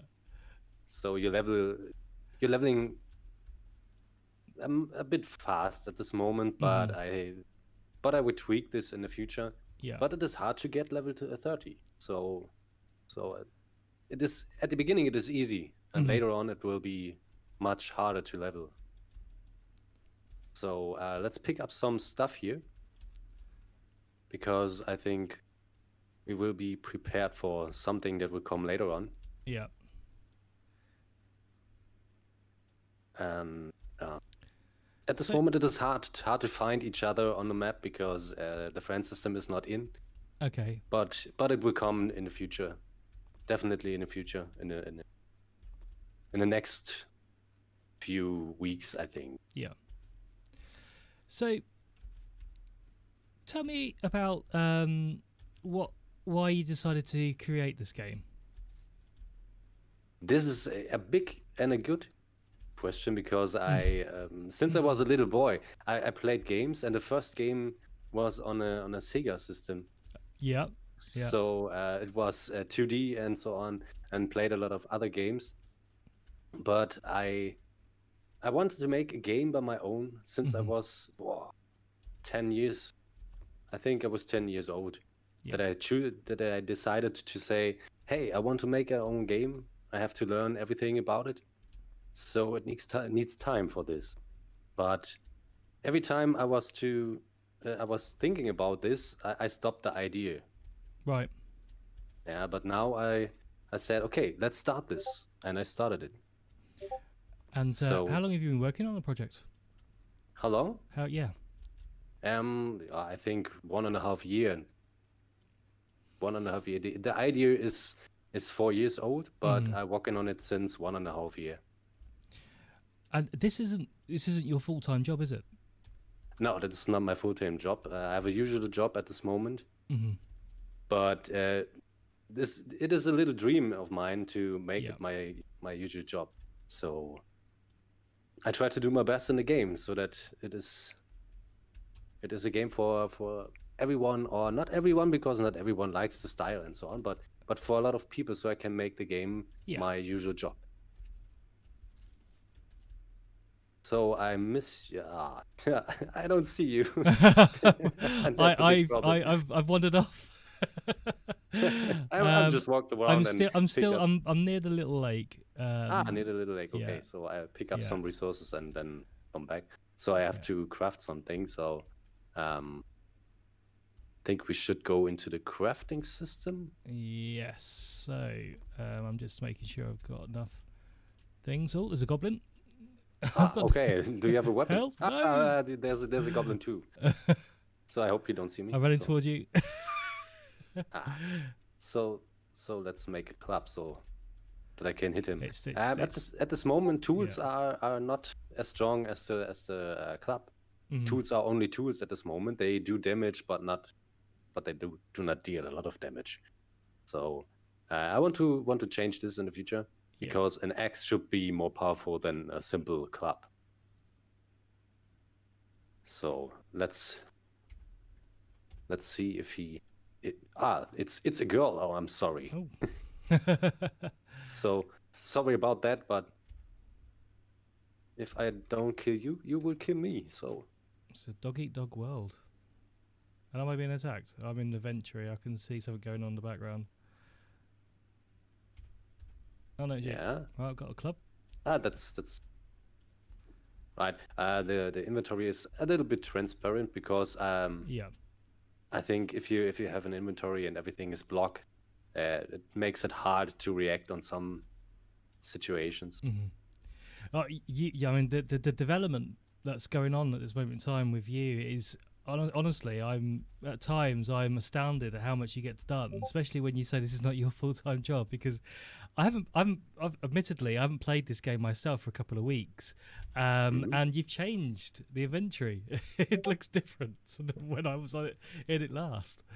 Yes, but this is not a hard part, because it is only UMG style. So in Unreal Engine, this is the engine I used. You have the UMG part, and if you want to change something, it is you can change it fast way. This part is not written in C++, so it is easy to change something. So in the inventory is a bit, I think, self-explained. Everything is there. You can click the buttons and so on. But I changed the crafting menu. It has in its own tab in the last week. But someone told me, wouldn't it be better to have the crafting menu on the first side if you open your inventory? So I decided to do this. Okay. And because it makes it easier to see what is in your inventory and what you can craft and so on. This is sorry, I cut you off there. I think this is brilliant about your development as well. You are listening to the people who are playing your game, and unlike a lot of studios, it's their decisions, or this is the studio decision. It's be all and end all with what you're doing. You are genuinely listening to the people who are playing your game. Yeah, that's right. Yeah. I think it is important to listen to the players because they play the game. So if I said, yeah, this is the game, deal with it. I think this is not the best way. You can do this, okay? Yeah, you can do this, and hopefully you get players that like this. Yeah. But I think if you're listening to the players, you can make games greater. You can make games fit their needs. You cannot fit any need, I think, but most of them. And the players like this a lot. When I said, "Hey, make this possible." If you have an idea, just tell me, and I will see if it fits into the game, and I will implement it. Well, and this is important, I think. So this is the way I do things, and I have my concept. So I have a straight line that I want to do, but why not hearing the voices of the community that says, "Hey, I want to have a cannonball if I jump into the water, so I will do this." That'd be fantastic. When you can cannonball, that'd be fantastic. Yeah, it's random at this moment. So if you jump into the water, you have a normal dive, or you can have the cannonball. Does it work now? Yeah, you can do this. Oh, I dived. Yeah, and it is random. And I made a cannonball. So this is it's only little things. Yeah, it's only little things. But if I can do this, I will do this. And brilliant! Yeah, just. This is what they really like. So some of them only jumped into the water and like this. So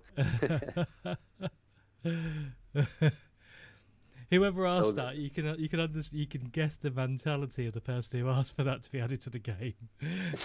yes. So why not implement the little things that everyone likes? So yeah. So it makes it playable better because you have the littlest parts that you want to do, like throwing a stone. You can do this. Yeah, just take the stone on the quick slot, press the button for this, and throw a stone. So you can do this. It's something someone asked about because he wanted to make other players a bit griefy. So if he hides and throw a stone to a tree, and yeah, the other player is a bit confused. And makes more possibilities to interact with other people. Yeah. So yeah, it's a little bit mischievous, I suppose. So I lost you again, but I think it's not a problem. I'm still near the same lake. I've just realised I don't have enough stones to be able to make a pickaxe. So okay, I made an axe and I forget about it. So so yeah, also you have the survival part to craft items here. That means you have to craft some tools like an axe or a pickaxe to gather materials. Yeah. So you can pick up materials as well, like fiber and so on, and you can craft stuff out of them, like clothes and so on. And you will level in this game. That means you have blueprints in your inventory. You have the blueprints tab. That means you can see, or you almost can see, which blueprints you will unlock with a certain levels. And at this moment I'm level 4, so I can build something, and I can make some clothes. So I should do this because the goblins can hit hard if you don't have any. Does it give it extra level of protection? Does it? Yeah, they do. Right. Each part will have its own armory level. So that means if you have shoes, they will give armory to you. So it's not much at this moment. So I mean, I mean, not much for the fiber cloth because they are still basic stuff. Yeah. And there you are. So let's see if I can hit this goblin. I just need some copper here, so, and some leather. At this moment, okay, she hits me. At this moment, you get some goblin souls if you kill a goblin. Okay. This is a part we will talk about later. So I don't want to talk about them now, because we will find something to use it.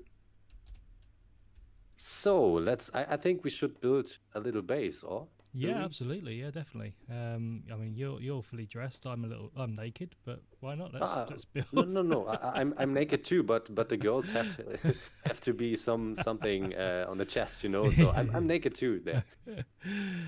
Right. So, did you want to love a little place next to the lake, maybe? Yeah, what are these what are they? Is it a statue? Is it or? These are the player spawns at this moment. Okay. I had to think about the players were built everywhere, almost everywhere. So the problem is if you build at this moment, it is a problem. If you build on a player spawn, someone will spawn into your house, and I think you don't want it. So I decided to make some player spawns like this here. Not really beautiful, but they are placeholders. Yeah. So I will change them in the future. So you have a place to spawn, and everyone sees, okay, and you cannot build on this. Yeah, you can build next to it, but you cannot build something on it. So the player spawns are safe at this moment. Yeah, so I want to see, can I craft? Oh, I have to look. Okay, I have to level a bit to make the level 9. We need level 9. I made this and I don't know which level we need for the workbench. So yeah, you see, every day the game is new for me too. So at least I make the caves, and I don't know much about them. Yeah, we'll definitely have a look at those caves a little bit later. Yeah. What came first then? So was it Ray Polly or was it Hingford Studios that came first? You mean for the game? For you, yeah. I mean, did you start a studio thinking I'm going to make a game, or did you make a game and then think I need a studio name? The second one. I made I started to make the game, and I thought about it. So let's make the studio, and a one-man studio. So I decided to make the studio. Hingford Studios. So someone asked me about the name, but it's hard to explain why I called it Hingford Studios. So I won't ask then. it's a bit German English stuff. So it's from Hink from like your feet is broken and your it's you cannot walk cannot walk in the right way. Right. So you walk like a zombie. So this is Hinkfoot. Okay. You know? Okay. Yeah. So that means so one person make everything and can hold all the heavy stuff on its on his hands. So it's heavy, but you can walk. So that's why I call it Hingford Studio. I know that it makes not much sense, but yeah. So but the game name was changed. The game name was changed. A short time before I released it on Steam, because it is now possible to play it on Steam. Yes. Yeah, you can play it on Steam. It is released in early access, and can help with developing the game. So that's what I mean. I hear the voice of the community. That's right. You've got a Discord server where you've people can put their ideas in there and chat about it. Talk about Ray Polly. There's a channel in your server. I've seen that. Screenshots and it's there's a little community being built there as well, isn't there? Which is really cool. Yeah. So I have a channel on this Discord server where I have the devlog. So normally I will make a patch and make update notes on Steam. Yeah. But at this channel devlog, you can see on which part of the game I'm working at this moment. So Right. so if I'm working on the, let's say on the resources, someone can say, hey, you work on the resources, why you don't put some new fruits in it or something? Yeah. So yeah. And they know every time what I do and what will come into the game. And I think this is nice, because if I'm working on something, and if you work on something and you have the idea, you want to make it simple and as simple as possible. But if you make it too simple, it is too basic. And yeah, I see the light at this moment, and I liked it a lot. I liked it a lot. So if I stand here and look to the trees in the distance, I see the sun coming through, and it looks so great. Oh yes. These are the slightest simple moments that I like about it. So I like how the trees all now have a glow around them. Especially this tree closest to me has this real white line around it, and it makes it stick. Oh, actually, all the trees are doing it now. Yeah, everything around you in a certain distance have this whitish. It's a shader that makes it. You have it even in the grass, but not so much, because it makes too much contrast on the floor. Yeah, I suppose. What else I was trying to get at is when you're not looking directly at the sun, you can still see there around the edge of the trees, but it's not so prominent. But when you actually look at the sun, it almost makes the trees look like they're glowing. It's a really cool effect, actually. Yeah, this is an effect that I didn't make it. It's a side effect, you know. Yeah. It's a side effect of the engine, and I liked it. So I will never change it, because it looks great. So yeah, I don't know if I have enough stuff to build something. We can build something. I've been getting some fiber. Fiber and sticks. I think we have some. So yeah, I will craft some foundations, I think. So where are the foundations? I has to use the filter. So they are. There they are. I don't know how big we will build, but I will make some foundations for it. The problem is, if we build here, other players will see what we do. Of course, gives a spawn point. Yeah. Right.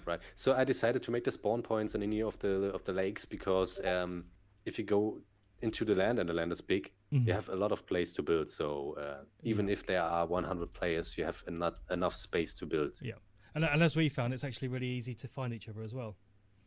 Yes, because you have some points on the map where you can say, hey, I'm in north of the middle of the map. So you have the biggest mountain, or I'm on the lake. So like we did before, to find each other. And I was thinking about to make a roster here to a grid point. A grid, I mean. Okay. On the map, but I think there are certain points that you can say I'm in the middle and of somewhere. But if the friend system will come into the game, I think it would make everything easier to find each other. So. The other player will be you will be able to see the player on the big map. There will be a mini map as well. So I will give you the possibility to have a mini map, and to decide which one you want to have. So on the top of the screen, you have this compass here. So if you said the compass is not enough for me, you can decide to make to show or to display the mini map. It's not implemented right now, but I will do this. So or you press M to have the big map. That's cool. And yeah, so I want to give the player a lot of possibilities to fit their needs. So at this moment, if you pick something up, it will go into the quick slots at first. But if you don't like this system, I will make it possible to say, okay, you have an option to say the items go into the main inventory first. So so that you can decide which or how you want to do this. Yeah, that's really cool. Yeah. That's and really cool. I want to make a lot of settings for every aspect of the game, so that if you make a single player game or so on. You can decide how hard the game will be and so on. Yeah. So well, that kind of leads me on to the next sort of thing I was going to talk about, because obviously I work for GPORTAL and I represent GPORTAL, and we are a private server or gaming server just for gaming. I kind of get right well I'm so where I work from. GPORTAL, we specialize in just for gaming servers. I mean, we do dedicated, but primarily we do private servers, and we're currently on a dedicated server, aren't we? That's right. And so anybody who has access to this game at this moment in time can come and join. But I suppose the great thing about it, the things that you just mentioned, to tailor the game to the way you want it to be played, we're having it more difficult. That's where private servers come into the fold. That's right. Yeah. Was that always your vision, to have dedicated and private servers? Oh yeah, yes, yes. It was the idea to make the game for a multiplayer game. Mm-hmm. So I started with single player, but as I started, I said, okay, hey, I have to make this multiplayer, because I had played a lot of games by myself that are not multiplayer, but they're supposed to be multiplayer. So I said, okay, let's start with a multiplayer and then put the single player part into. You can play the game as in a single player mode, but I want to give the possibility to have a multiplayer experience of the game, so that you can build together and fight each other and so on. Yeah. So that's why I said, okay, let's make it multiplayer, and it makes much more fun if you play multiplayer. It definitely does. It definitely does. So right, it gets dark now. Yeah, I think I have to make a torch. How do we make a torch? Torch. Oh, I missed out of. Just looking for it in the. I need sticks. So I have to grab a bush. Torch. Here we go. Sticks and fiber. Craft it. Are we going to build here? Or are we going to move somewhere else? I think we should go slightly in the near of the cave, I would say, because we would go into the cave later on, but so it's dark. I don't see the cave. I don't see you. So there you are. I am. So let's make a torch. The torch light is a bit, it's not much. I think I have to make it the area of the light be bigger. No, I don't know. I don't know. Okay. Yeah. Again, it's down to individual preference, I suppose. So okay. So if we build okay. Oh, careful, the goblins have torches too. Oh yeah. Oh, nearly. Okay. The problem is PvP is on every time. So... Okay, so did I hit you? Sorry. No, you don't hit me. Right. I think the goblin has catched the damage. So I think we should go. Yeah, follow you. Here it looks. Here is okay because the water is not too far away and it's plain here, so you can build even if it's not plain. But let's build here. I will start to. There you go. Okay.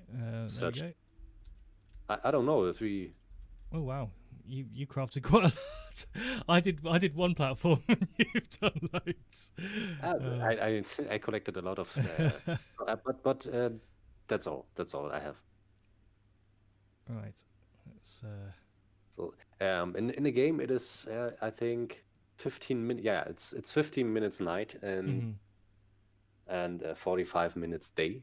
Yeah. Because the nighttime is important too, but I think if the nighttime is too long, it is not so easy to play it because there are some random events at this moment. I implemented 2 random events in the game. Okay. I think we should see 1.5 hours. Oh. I hope we see it. Where did you want to put the door? Okay. I have to collect some resources. Yeah. But I chopped some wood so I can make stick out of it. Where do I have the sticks? There they are. Oh, I can make 333. but I don't want this much. I think 50 over the crafting time is huge. 5 seconds for one stick. For 2 sticks. For 2 sticks. You get 2 sticks out of 1 wood, so yeah, we have to wait, so let's just looking to level up. Oh, I'm level 6 now. Oh, same. I had this strange noise if you level up, and this particle effect, but someone told me it was a bit too much. Okay. Because if you're leveling up and the sound comes around and you are so concentrated, it jump scares you. So I decided to make. Admit, yeah. I mean, something like that could absolutely. I have to admit, the first time I ever broke a rock, yeah, it made me jump. So yeah, jump scares too. So makes let's say it's a horror genre too. So. But I think if the special event that is in the game at this moment that will come in 1.5 hours, right? It will scare you much, I think. But this is something I wanted. This is not this is something I wanted because you have to be prepared for it, or you have to watch out. Yeah. But I don't want to spoil too much, so we will see if it comes around. So. Okay, I have some sticks now. Fiber is enough, I guess. So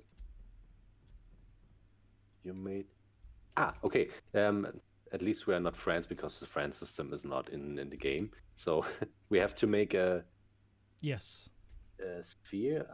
I miss. One moment, I have to kill 1 goblin because I need copper.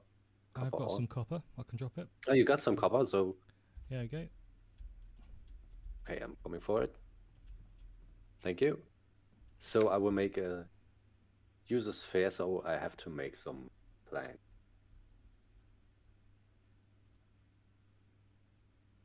So if you want to craft something the fast way, you can just type in the number and press enter, so you can craft faster than pressing the button or something. Okay. Someone asked for it because he wanted to press enter for crafting, so I decided to implement. It's a simple thing, so yeah, absolutely. Did you craft a sphere? No, not yet. No, I have to wait for the I've run out of fiber. Planks. So okay, now I'll craft some. So you need the sphere to claim the building. That means you can build there, but I cannot interact with it. I can make it. I can hit it, yeah, but I don't want it at this moment. But I can't use doors or so on. So if you add yourself to the claim sphere, you are able to interact with items. So I can open the door now. Yeah. And so on. That's a system that you saw in other games like Ark or Rust and so on. Yeah. So I decided to implement it too, to have access or the possibility to make a team. And so let's see. Which level you are right now? I'm 6.5. 6.5. Okay, so me too. So you made much more than me. I have to admit I do like the balance at this moment in time, because the amount of games I've played where it's an open world survival game where you have to build to survive. Some games you have to spend hours in game before you can actually build anything, and I know we've been playing this for what, 30 minutes, 40 minutes. Yeah, I think. But we've been chatting for all of it. So, and we're half built a house. Yes, right. This is something I wanted because I saw it in other games. They do it well, but I decided to make it possible to build houses in an early state, because if a lot of players play on a map, you always have to hide, and all your stuff will gone if they kill you, and so you have the possibility to have a house in a real early state to save your goods. But I think at this moment there are no traps and so on. The other players can raid your house this is possible at this moment. They Right. can do it quick if you build out of trick, Okay. but you can upgrade the build parts to wood and stone. That means it will take more time to raid you. Later on, you will have traps for keeping them away and so on. Yeah. But you will have on the other side siege weapons too. So that means you have to be prepared for everything. So obviously you have a plan at this moment in time. Yeah. Has it changed during the development? Your overall vision of the game, has it completely changed, or is it the same? You just No, it changed. Yeah, it changed a lot. I had my concept at the beginning. Yeah. So at first I wanted to have a story that guides everyone and so on. And I started to make a story, but the story it does not fit into the setting of the game.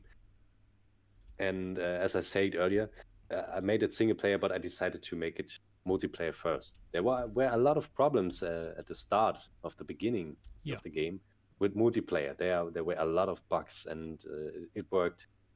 It does work. You had the possibility to play together with one other player, and this was a big issue. At this moment, you can play with a lot of players, so you can host a game. If you don't want to play on a dedicated server, you can host a game for other players. That means 5 players can play together if you host one game. Okay. So that you have friends and said, okay, but this makes some problems because the host has to be online, so other players cannot play the game. So I decided to say, okay, you have the possibility to host a game, and you have the possibility to have dedicated servers where you can join every time you want. That's the beauty of having those two things.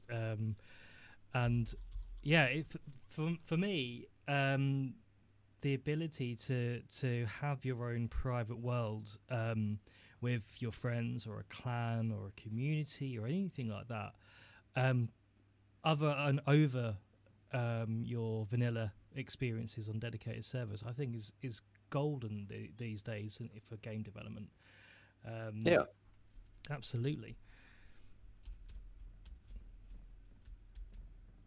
So I made 3 more of them, of the ceilings. I should we make a stair thing?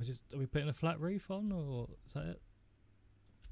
It's a flat roof, but we can. I think we can do. I don't have any planks. I think I have something that is better. We don't have to make a stair. We can make in another way. So let's make this. Aha. Yeah, the animation is okay to walk, but at the top you will see the animation is not the best. I will implement a better animation if you reach the top of it, because you hanging around there in the air, and it's not the best, but I will fix this in the future. So we need 1 more, I think. I will do this. Yeah, I'm low on resources, I think. Yeah, you if you have not enough sticks, you can make sticks from wood. Yes, absolutely. Yes, you can. But fiber is a lot of fiber here in the world. But yeah, I haven't got a lot of fiber. I try to make it less in resource costs, because if you're playing on a PvP server, you were on a trip to get some resources, and you get killed and everything is lost, and some players don't like this. So I said, let's make it lesser in cost. But yeah, so I'm level 7 now. You're ahead of me. I need a little bit more fiber, and I can make a stone sword.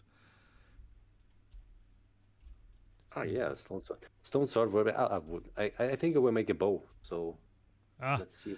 I'm not a very good shot, so I think I will stick to the close range weapons. That's. I think I'm the only one who can handle the bow at this moment, because it's a bit strange. I will change this in the future so that you can aim a lot much better. So Yeah. at this moment, you only have to press the left mouse button and you shoot with the arrow.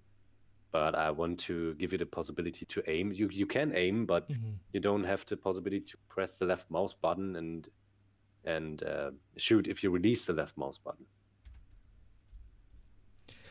Yeah, I think it's, I don't know. Again, it's I suppose it's how accessible you want to make it, because I think I could be good at it if I practiced, and I think, you know, in a reality, shooting a bow is an element of skill. Anyone can swing a sword. Obviously, you know, if you're in a sword fight, you know, that's right. Yeah. If you're in a sword fight, there's going to be skill. But you know, if I'm just going to swing a sword at something, anyone can do that. Yeah. So I don't know. Maybe you have got it right there. Yeah, maybe. So this is you know, if you try to make something or to implement something, you have to think about how is the technical part behind this. Yes.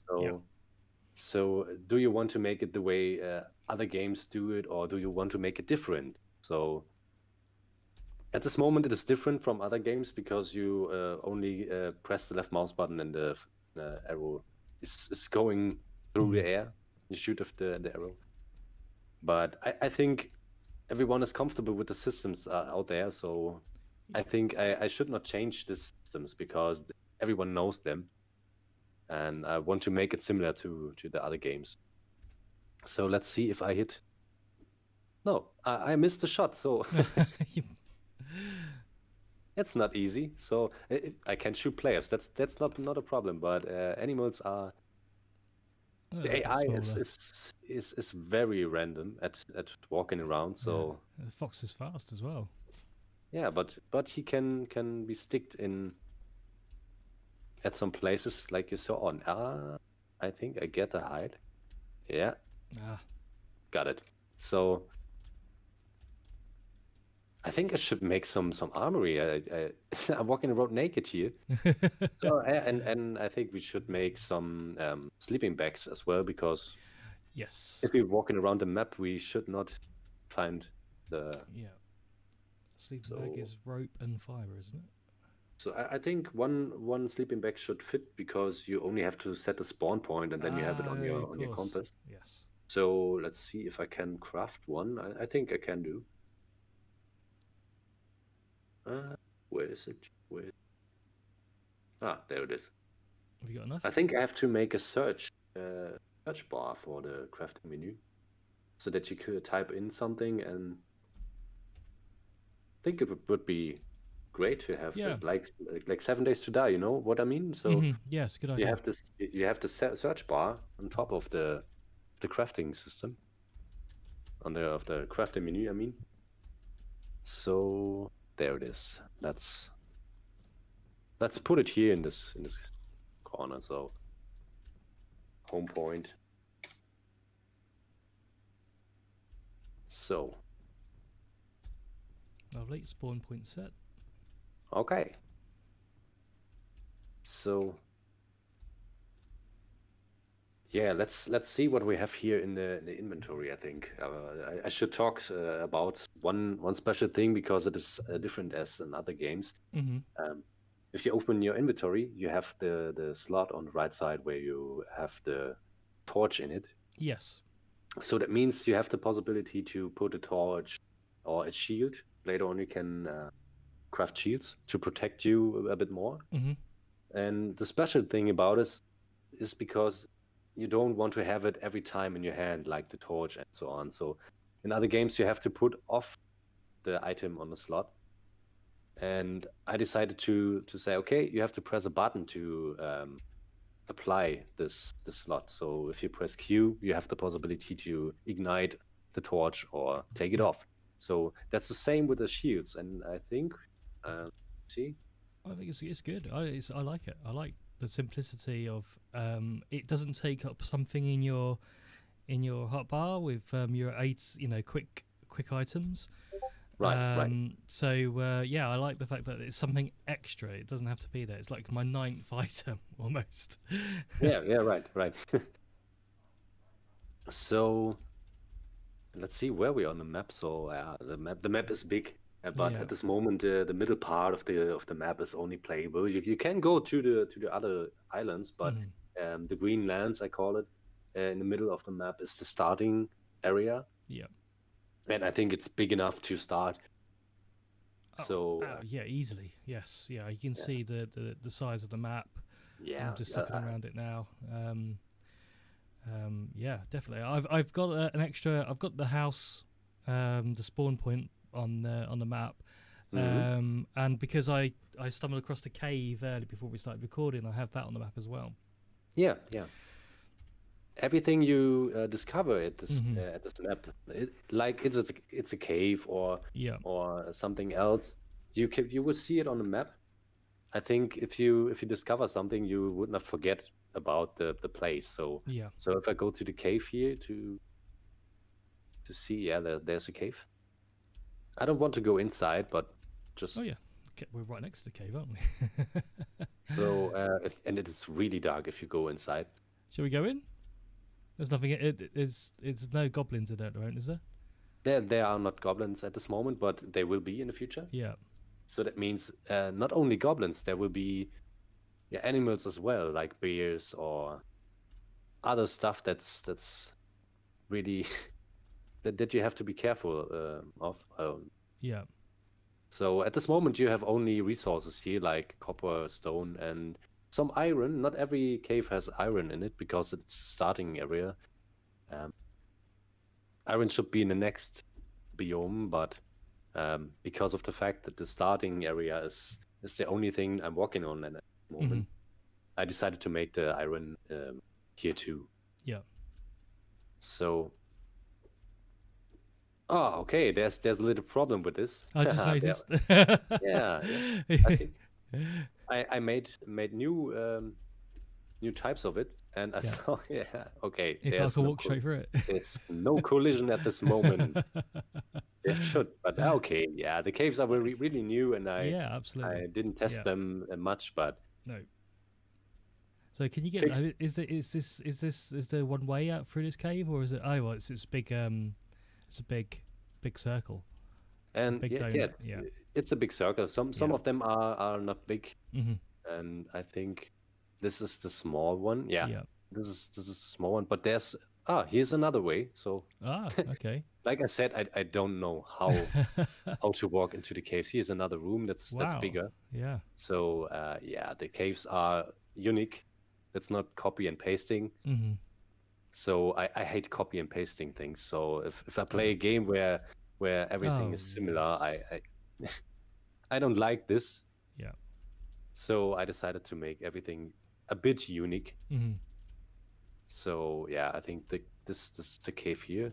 Some caves have two entrances. So here's iron, but I can't hit it. I can't hit it. Yeah, it's so sad. So these are the caves. Shader in this cave is not the best at this moment because the light is emitting a bit through the map. Yeah, so I wondered why I wondered why it was light up there, but yeah. So that's the cave that the last cave I made before I patched the game. So I think it's much more. That this is a 2 entrance. And this is one of the smaller caves, did you say? Yeah. Wow. Because I don't know each of them. I think we are on the other point now. Are we? Or do we? No, that's our house there. There's the house. Yeah. This cave has 2 entrances, I think, on the other side, where the other lake is. That's the other entrance. So that's one cave. There is a boss cave that is really huge. So the boss is not in the game at this moment, but he will in the next weeks. And you have to do some stuff to get to the boss. That means you have to go through the cave, do something to open the gate for the boss, and so on. We have to be careful. But we you have don't hit to. me. There needs to be teamwork. You did not hit me, so No, you hit it's me. okay. Oh, I'm sorry. But I think I made not too much damage because of the club. I know why I do not make a stone sword. So let's see if I can some clothes. So let's go ahead. I think we should see some. I don't know where the villages are. So let's see. Okay. I know where one of them. Yep. One of the village are. Okay, let's go. But there are no goblins at this moment, but they will be. Yeah. But I can show you. The game's on the Unreal Engine, the 4, Unreal Engine 4 at the moment, isn't it? You're right. Yeah. I use the Unreal Engine 4 because I like the way the working with the engine it's so fast, and you can do a lot of stuff in short time by making presets and so on, and change one thing to make a lot more. So I had the choice to make it in Unity. I had to make it in Unity. Some people said make it in Unity and so on, but I'm not familiar with Unity. So before I started the game, I worked a lot on the Unreal Engine to get familiar with it. Okay. So I think we got there you are. So I decided to make it in Unreal because I like their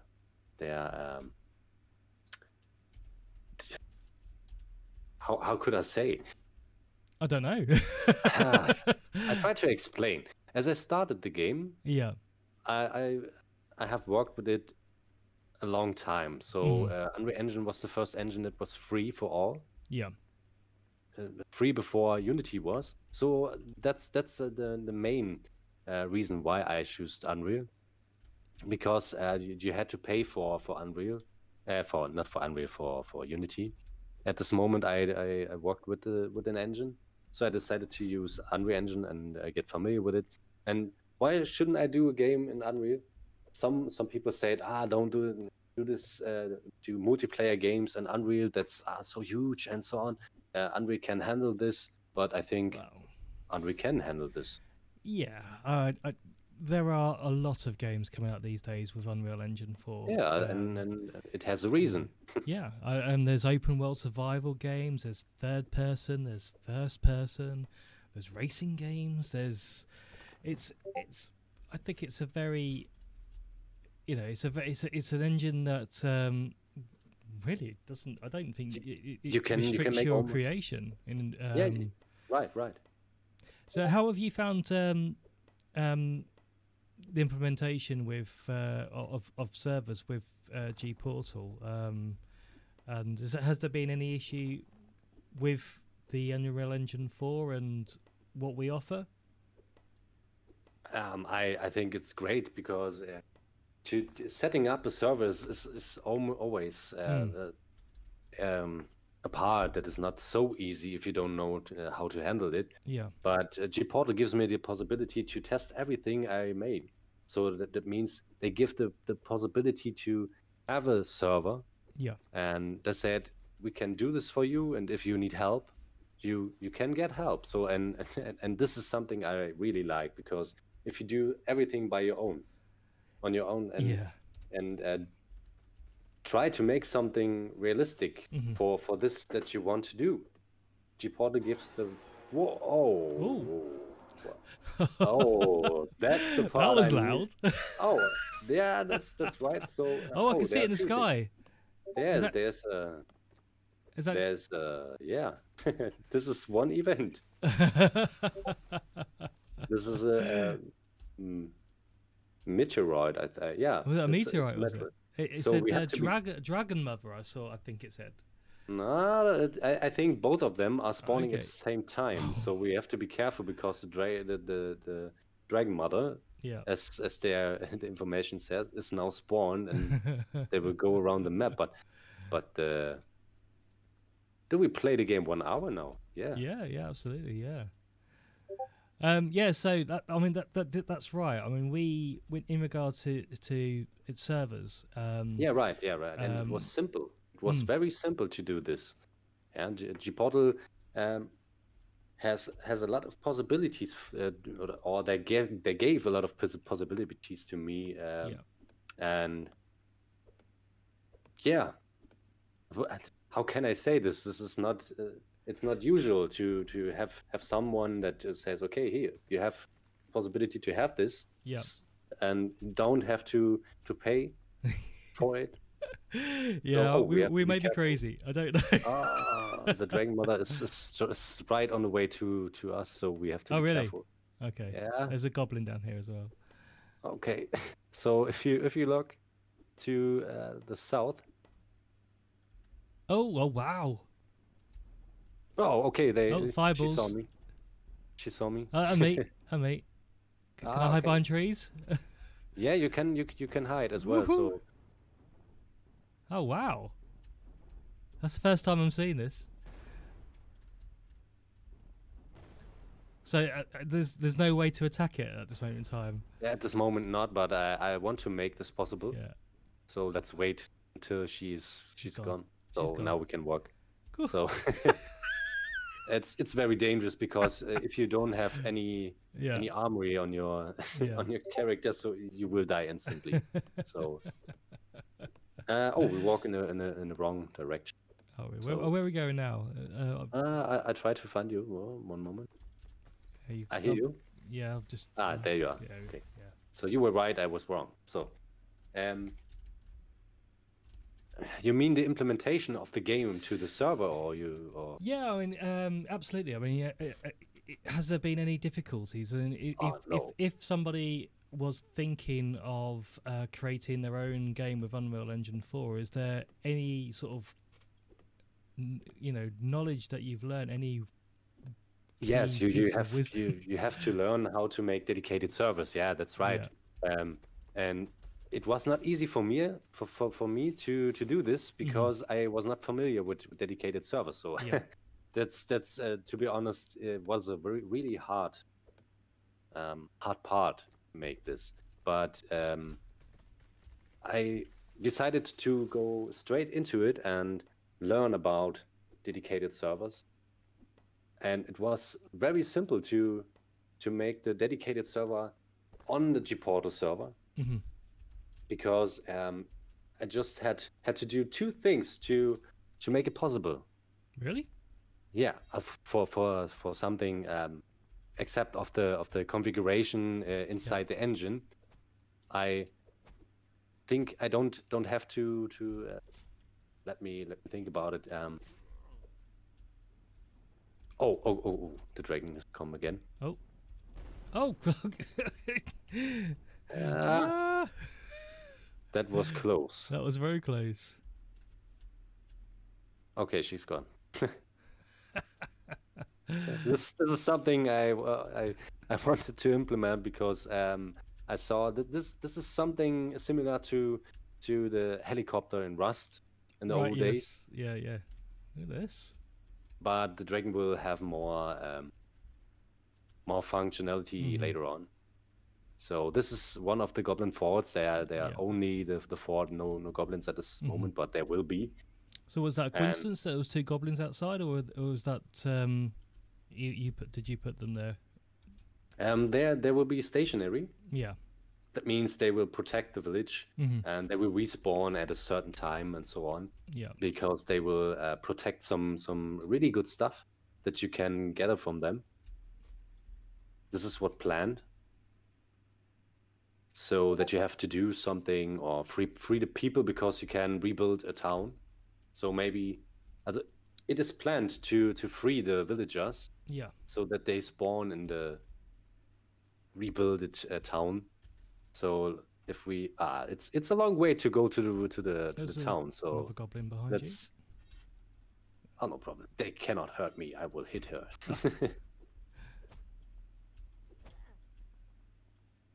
So the multiplayer part was really easy to implement the server on the GPORTAL server. I just had to put the server on and start it. That was the two things I have to do. Okay. That's I made the server user friendly. Yeah. So if the server files are accessible later on, you only have to download it, and you want to make a root Yeah. server or so on. But later on, you have the possibility to host your servers on GPORTAL. This is what is Yeah. planned. So you can get the servers on GPORTAL, not at this moment, but later on, I will make this possible, so that you can make your own community server, and you can set everything you want, like the difficulty and the dragon spawn, because someone it was really loud. I think I have to make it a bit quieter. That was very So, loud. What's going on? as I made it, it was not so loud, because I think I had the headphones weren't loud enough to. I have to tweak it. So I hope it does scare you, but I hope your ears are not hurt. Yeah. So Well, that's the thing with the GPORTAL control panel, because it's all web based. No, a user doesn't have to download any additional software to change any of those, these elements, these controls of the game that you're on about. That it's all done on the website. Yeah. So that's really cool. What was I going to say? I was going to say something. It's completely left me. That dragon has literally put me off my stride. Oh, there are two caves in here. Are they? One right in front of me, and left on the left hand side. I made. So let's see. Yeah, one over there. Yeah. I think it's the boss cave. Ah. Yeah. Yeah.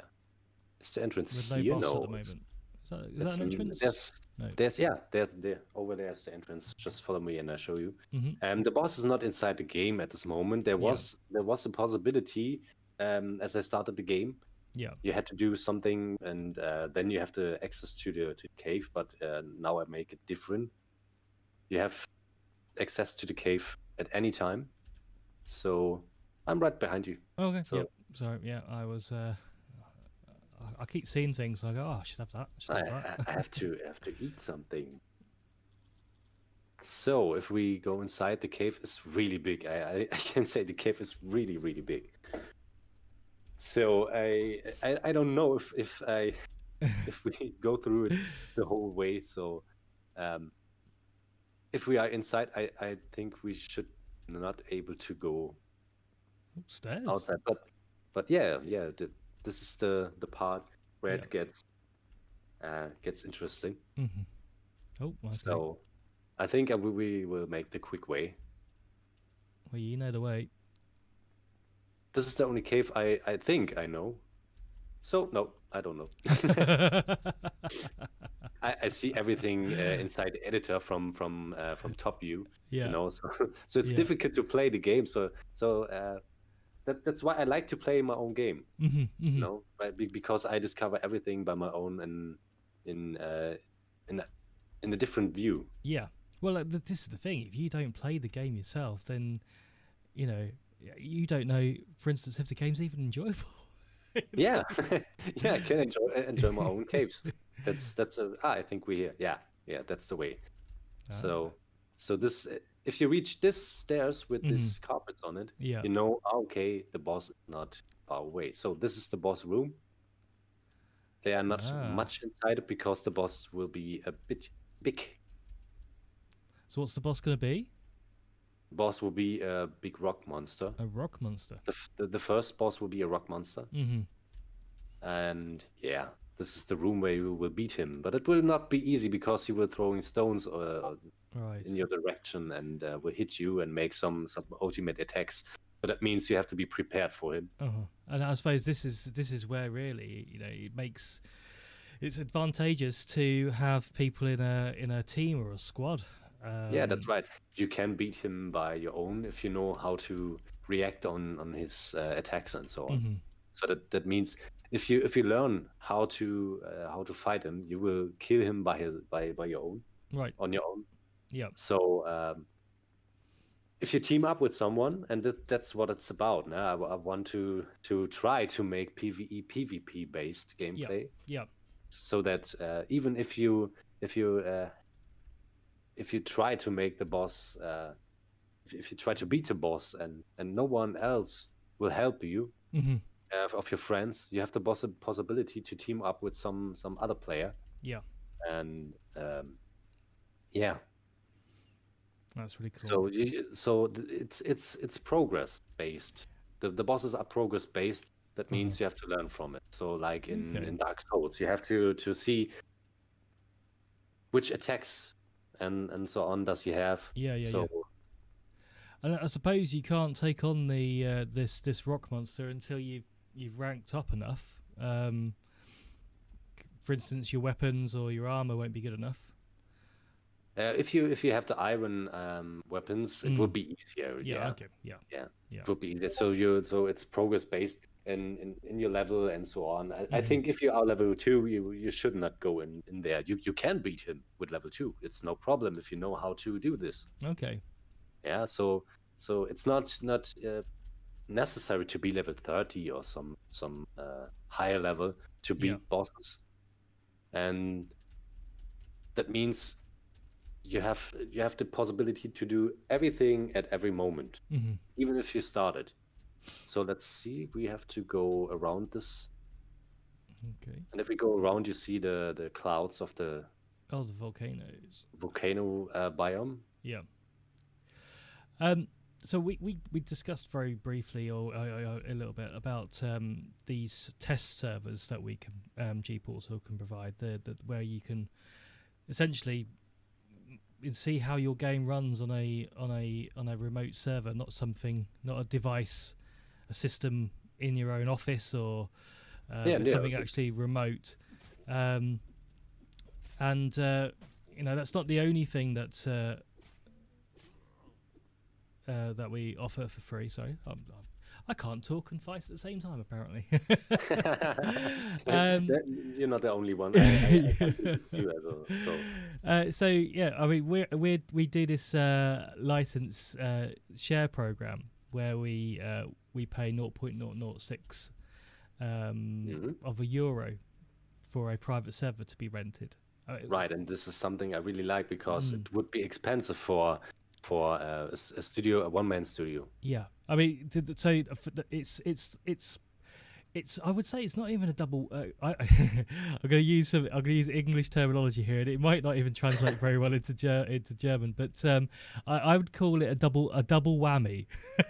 It's basically where one thing is actually it's really good in two ways, and sometimes even more. So, in relation to the private servers, it alleviates the demand for dedicated servers in to a degree. So, if your game is really, really popular, there could be, or there might well be, a higher demand for people to create private servers, and then and they, as you know, private servers aren't always just there for individual communities. They're sometimes open for anybody to come and join, and they go hand in hand with the dedicated servers. And also, so you've got that alleviation of demand on your dedicated servers, but this license share program, it is also an extra source of revenue as well, which I think it's a handshake. And that's what I really like, because you get something and you can share something, and it's back again. I'm gonna hide. He will fly around for 20 minutes, so it's been longer than 20 minutes, isn't it? Yeah, I know, but but if he will fly around the whole map, so that means you will see him 2 or 3 times. But he will fly to random spawn to random points on the map that I made. Yeah. So now it's gone. We can. So there's another village. So, but at this moment they look very similar. At this moment, I hate it when everything looks similar, like I said before. But at this time, they're only placeholders. Yeah. So I just copy and paste them, but I will change the look and the way it will look in the end. So I hope we're getting to the over there's the town. I've lost you. Okay. Well, come back. No, there you there are. you Yes. I'll get So, busy harvesting. GPORTAL gives a lot of possibilities to me, and I'm really thankful for it, because if you start in a game, it is always hard to advertise something and make it possible, because GPORTAL has influencers that can play the game and show them to their communities, and that's a big deal, I think. That's right. Because we've got 500 of them. Yeah, and that's a lot, and and this gives the possibility to advertise your game and to get growth. Yes, yeah. It's marketing promotion has definitely changed over the years. You know, I'm going to quote something I wrote in an article a few months ago. Do you obviously remember Street Fighter 2 from Capcom? Yeah. Yeah. Right. So one of the things that they did to advertise the game was to sponsor a car at Daytona. Okay. Now that was early 90s, and then of course, you know, things have changed over the years, where there was, I think 10 years ago, everyone was hot on Facebook ads. You know, if you wanted to promote something or get people to be interested in something, everyone was on Facebook, and Facebook was a new thing. And you know, there was a lot of products and technology and all sorts of things being advertised on Facebook. But in recent years, it's now, you know, game studios have started to realise that people watch their favourite games being played when they can't play the game themselves, or if they're looking to their favourite streamer to get a review of a game. Even they go to, you know, they go on to Twitch, YouTube, Facebook gaming. You know, there's various different types of platforms, and that's basically what's where GPORTAL came along, you know, a couple of years ago, and realised that this is something that actually would benefit studios hugely, the ones we work with. And we do work with a lot of indie studios now. Oh, you got a shield. Yeah. And you know, having these 500 influencers in 30 different countries, who speak 12 different languages and have a combined audience of 10 million, that can really help grow the awareness, and, you know, help you gain traction at launch as well. This is something I really like, because like I said before, it is really hard to make to advertise your game and share it to others, because the interest is a small part. You may make a game, show it, and someone sees, and okay, I saw it, and that was it. So if the influencers are making a video of it or stream it on Twitch or the other platforms, you have this advertising, because they have a lot of viewers, and this is what GPORTAL gives to me, the possibility to share it and to make it greater for in growth, as to show it to a lot of people, and this is something I really like. And of course, we charge a lot of money for that. Obviously, I joke.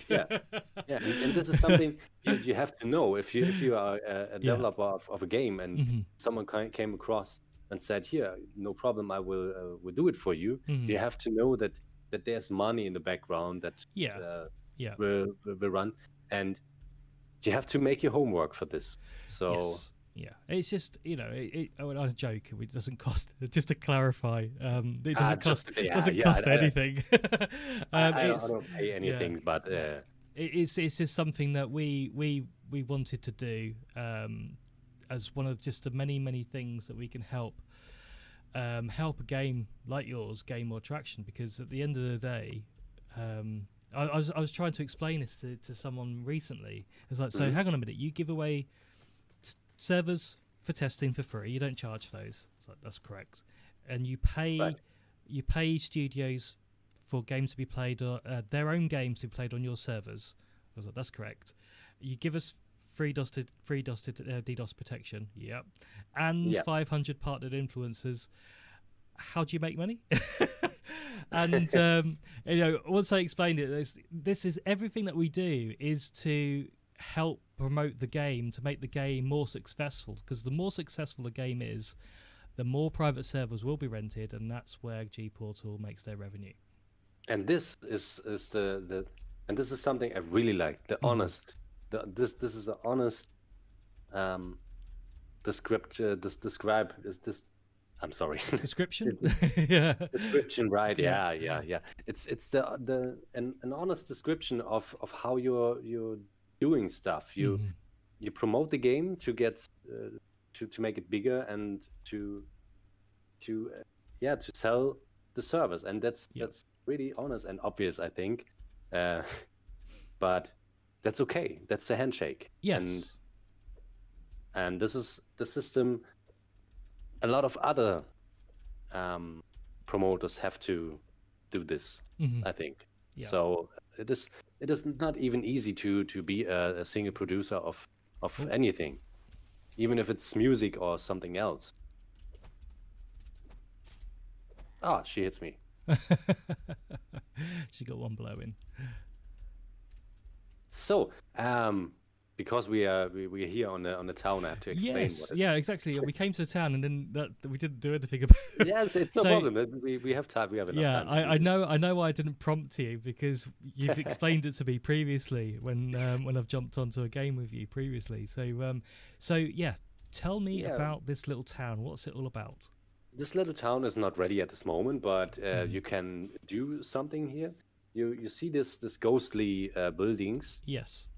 And if you go to the building, and you will see that you can rebuild.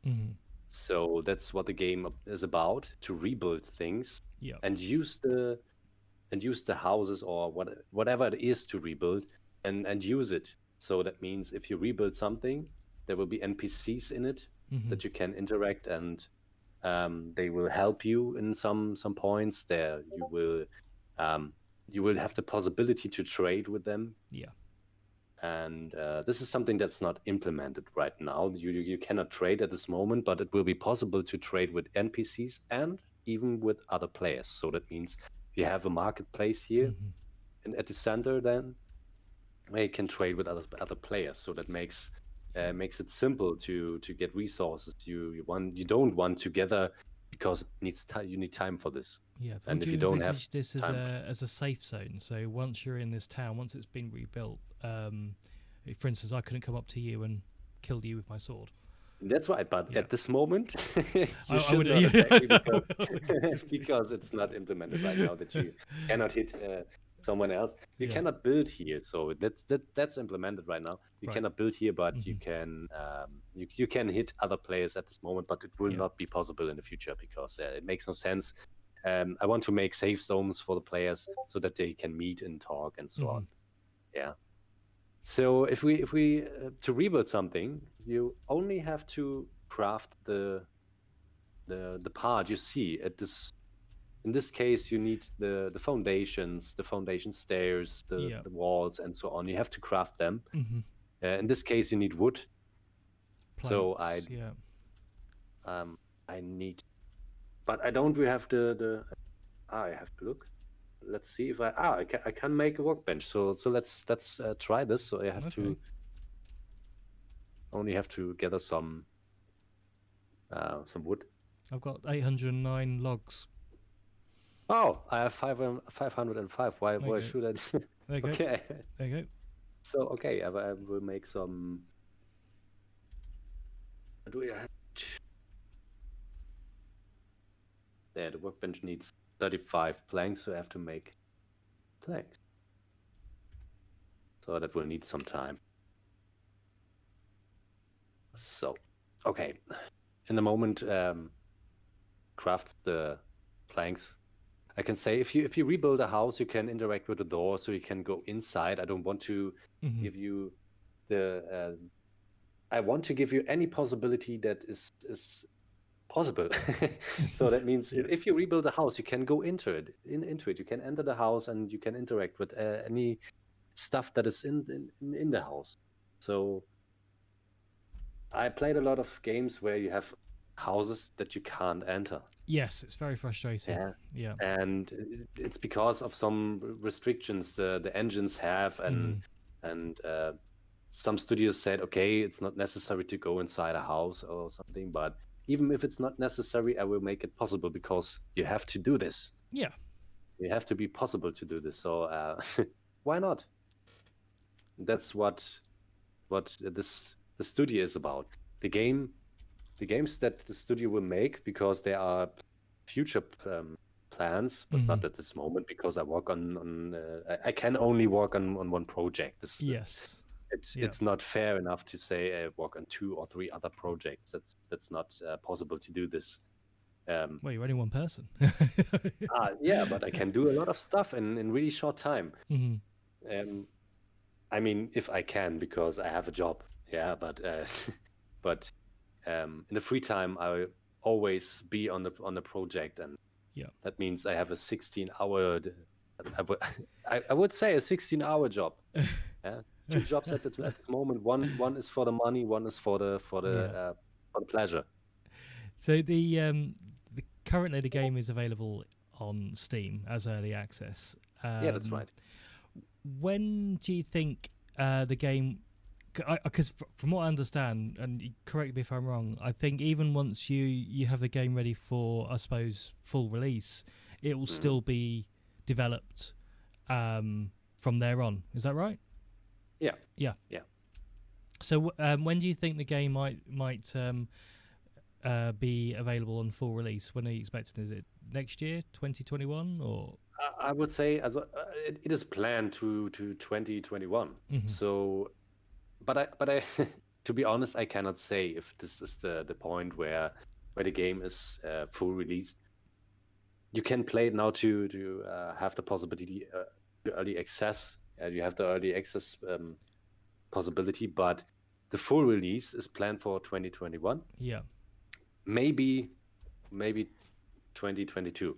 So okay. I think this is the window of time where I can say the game will be on full release.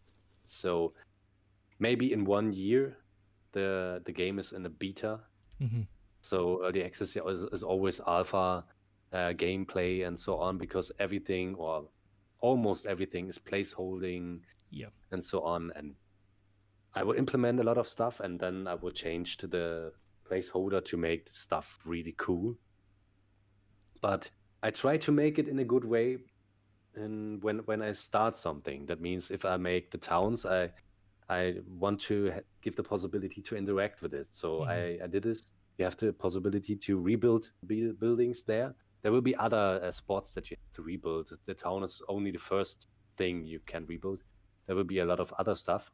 So yeah, I noticed you see the moon. Yes, I was just you were talking about cool things, and I didn't want to interrupt you. I was like, well, we looked at the sun earlier, and now we look at the moon. Beautiful moments. To take their time. So. The moon is it's a 2-dimensional graphic, isn't it? From what you said before, it's not 3-dimensional. It's 2-dimensional. Yeah. But yeah, there was a deer when you were talking. There was a deer walking across, and again, it's just it was glowing blue. It's these little things that really make this game. I think the lighting. I think you've got the lighting absolutely spot on, in a lot of ways. Okay, yeah, the balance sometimes when I go in the shade, in the shadow. Might be slightly off, but you can't deny that it's not a pretty looking game. Yes, I think at the beginning of the game, as I started the game, I had no shader and so on, and I said, how can a game look this shitty? So, so I said, let's work on the shading. It's really, really important. Yeah. So if you can see how the game looks without the shaders. So if you turn your graphics to ultra low, right, you will see how the game will look without the shaders. Don't think I want to do And that. and this is only I just wanted to give the older systems Yeah. possibility to play it, but it don't look good if you don't have the shaders on. So later on, my PC don't have RTX inside, Okay. Yeah. and it's okay because I wanted to make the game without it, Mhm. but later on I want to make it on. I just wait for the next generation of the graphics cards, Yeah. and maybe RTX shadows will be inside the game because it will make this Are we talking even about ray greater. tracing here? Are we talking Yeah. ray tracing? Yeah. Yes, ray tracing is quite impressive. So yeah, that would be something else. At this moment, it is not in the game. Mhm. I think some of the RTX users that have the possibility to ray trace Mhm. have a different view of the game because some of the ray trace shaders are on at this moment. Yeah. But if you don't have a graphics card with ray tracing, I was gonna say I've got an RTX 2070 in my machine that I'm using at the moment. Maybe I've not got turned on. Maybe I haven't got it turned on. That'd be interesting. I was a bit confused. I didn't do anything, and I'm leveling up, but I'm crafting right now. So Yes. How many are you? I was gonna suggest making a cutting block. Is that what you were doing next? no, I just for showing purposes, I want to make I have a little problem here. if you interact with the workbench, Yes. normally you have the window where you have the crafting system, but you have to and this is something I have to change. You have to click on inventory and then back into right, and then you have the crafting menu there. This is something I forget about as I changed it. So yeah, I'm making mistakes, but I'm be honest. Yeah, and there's another goblin. I'll go to dispatch. So let's see if I can make some. Yeah, I'll make foundations just for showing the rebuilding process. It's really simple to do this. Just crafting, go to the spot and just interact with the ghostish object here. So if I do this, so lovely. It's like building your house, you know, but with fixed points. The plan is already there. Right. Yeah. So if you rebuild the door, I think this is a wood door. Let's see if I can craft a wood door. I think no, I cannot. I don't have the resources, so I will do something next. One moment. I want to make some planks. So yeah, this is almost everything that is possible in this game at this moment. You can raid other players, you can interact with them, you can kill them, you can play together. That's what I really wanted. This is the plan for the game, that you more like PvE, but you have the possibility to PvP. Yeah. That means that this game is not PvP based. It will have its own PvP game mode. That means there is something planned in the future that you. Okay. Yeah, that means it's not only the dedicated server thing. So there are some game modes planned, but this have to be later on if the multiplayer is ready to go.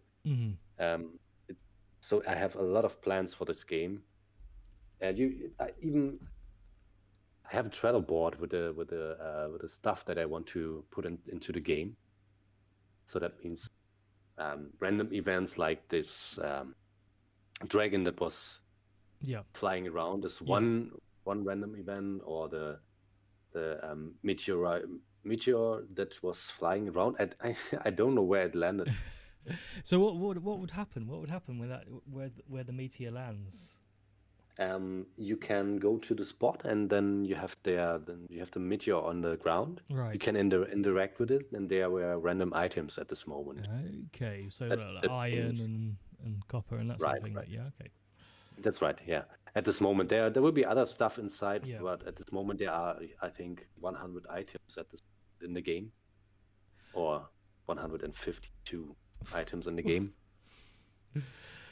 with build parts included. So that means there are a lot of build parts. That means the most stuff is build part stuff. So I think it's worthwhile pointing out, which I really like this feature in this game, is that you've made wooden foundations there, and before our house we built, it was a mixture of sticks and fibre.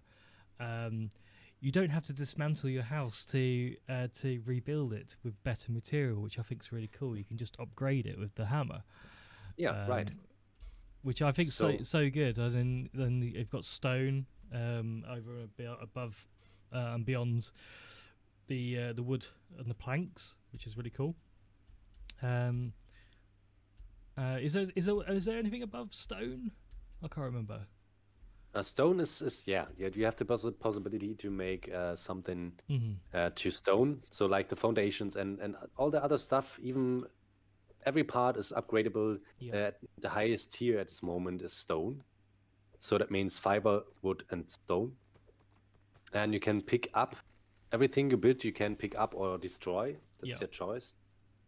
Except of the build parts. The build parts are only destroyable if you build something and you made something wrong. You have to dismantle it.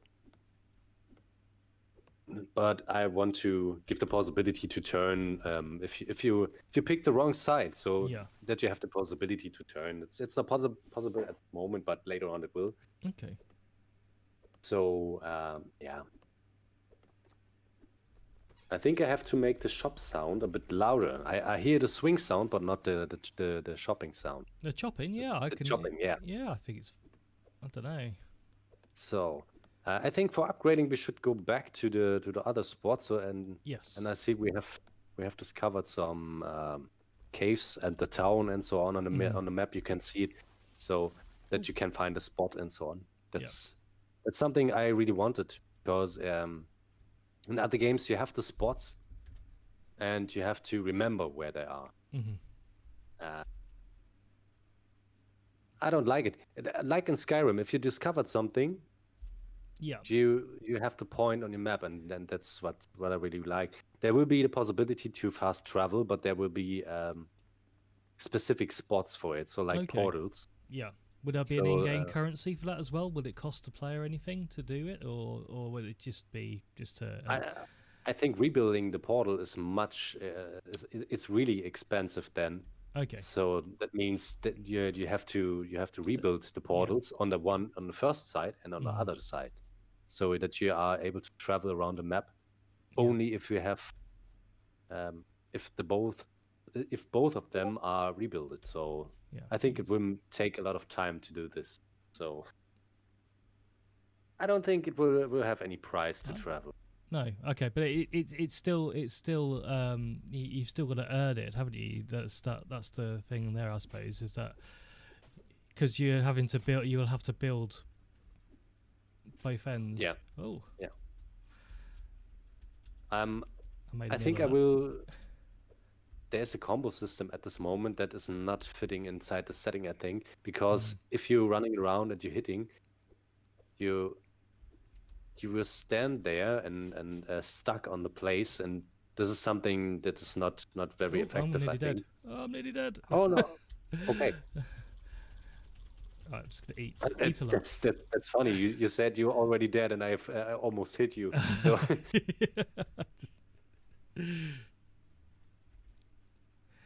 No, I could just go back to what I was saying. Yeah, I like the fact. Oh, there's a lot of goblins here. Yeah, someone asked about having more goblins in the game, so I said, okay, if you want more goblins, you get more goblins. So they want to level faster. The fastest way to level in this game is by defeating the goblins. Okay. Or crafting. Yeah. So crafting and defeating are the fastest ways. Oh, goblin behind you. Oh, okay. It's funny, the sound is made by me, so I have to pitch my voice and give it an effect. So that's your voice? That's my voice, yeah. A lot of sounds a lot of sounds are made by me. Not everything, but a lot of sounds, like the bush sound, the pickup sound of stones, and so on. Okay. How did you make those noises? Give an sound. example. Go. How did you do the picking up noise? Pickup noise for the stone. I have a box. I have a box for. I have to say it's not positive for everyone, but I'm a smoker, so I have a box for the scene. Okay. And the sound of the closing this box is similar to this. So I pick the sound and make an effect of it on it, so that it sounds like you pick up a rock and put it on a bag where rocks inside. So yeah, it's not the perfect sound of it, but I think it fits. Yeah, it definitely fits. Absolutely. So the arrow shooting sound are made by my mouth, and so so yeah. I don't have everything, so I have to improv to make something with less stuff. So I have not a lot of money to make to buy everything. So there are still assets in the game. To be honest, there are assets in the game, but I replaced them step by step. Everything you see now is made by me. So all the trees. How do you make the whooshing noise with the swords and the weapons? With a mouse. So if you make if you make the swish sound, you know what I mean. Yeah. So you have to with effects on it. I think I picked up a stone instead of a bush, and for you the model is still there. So yeah, this is a little bug from the pickup system here. That means the trace for it is not perfectly, so I have to fix this. It's something to be honest I put on the list, but it is not the highest point on the list. So yeah, so why can I not I can interact with this but not with this. So let's see if I can you claim it again. Oh, be careful, I hit. Yeah, okay. This is something I have to fix. It's a timing problem, so yeah, a simple thing. Yeah. There are still bugs in this game, to be honest. I have a lot of at this moment there are a lot of French people playing this game because a French YouTuber made a video and there were over 200 French guys that came into the game, and they really helpful. I have to say, players that play the game are really helpful because they send bug reports. You have the possibility to send a bug report. If you press escape, you have the bug report. I think that leads you to the Info Studio site, and there you have a formula where you can describe the bug and so on. Or you have the possibility to type a message in the Discord server. I'm there available at any time, I think, except of sleeping time. So even if I am on my usual job, I can text back if you have a question or do you find a bug. Yeah. So I'm available, and it is community based, and this is much important. Community basement is the word for the game. As we talked about before, or at the start of this year. Yeah. This chat here. It's incredibly important to have a community around a game. Absolutely. Yeah. 100%.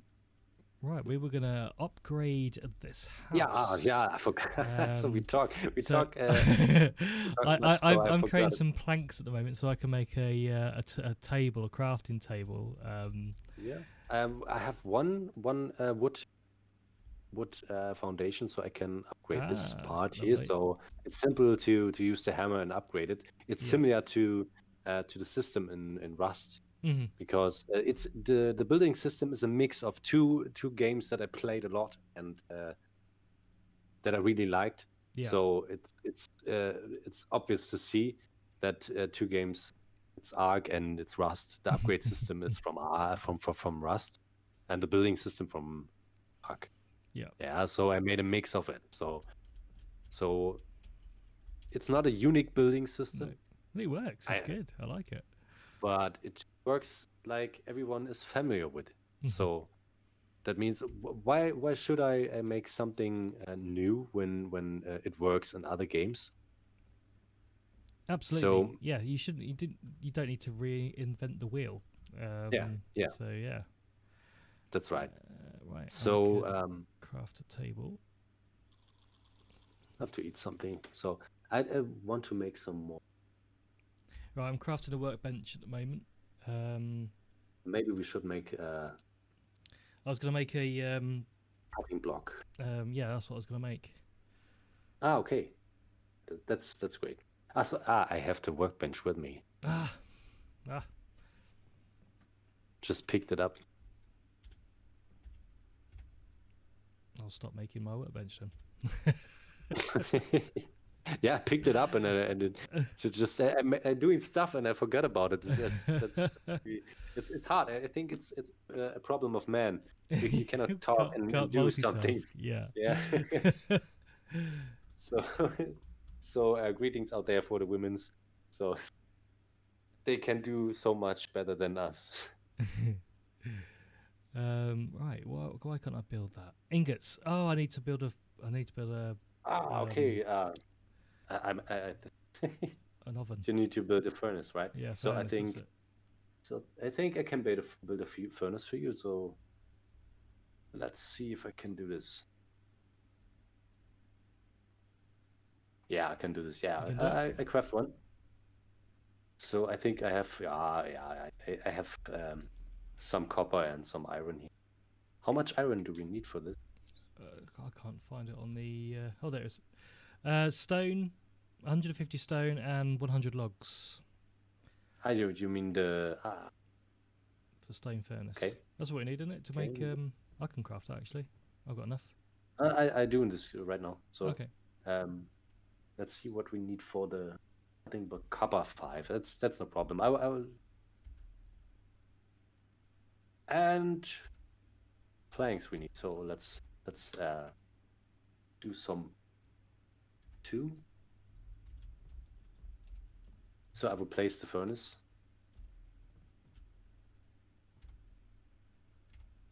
And the placement of the furnace is now on top of the inventory. So don't be irritated. It was I changed it.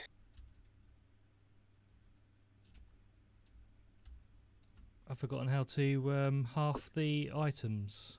With shift left click. Left shift. Left shift and just dragging around so you have the half of this. There we go. Yeah, right. There we go. Right.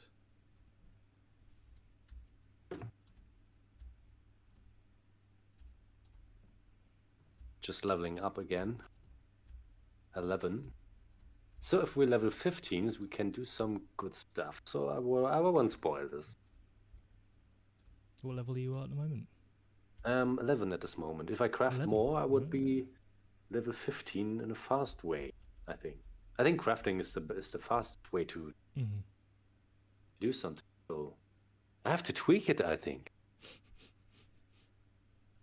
Or not, I don't know. I forgot. What was I going to build? What do I need iron ingots for? For iron ingots, you need. What do I need? I was going to build a workbench. Not a workbench. A cutting block. Cutting block. That's it. Yeah, you need 50. I make planks now. You need 5 copper bars and 50 planks. I have 50 planks at this moment, I've so got I can. planks as well. So okay. I've got everything I need. I just can't remember where it is on the inventory. I have some. I have. Oh, I need to be in the workbench. That's why.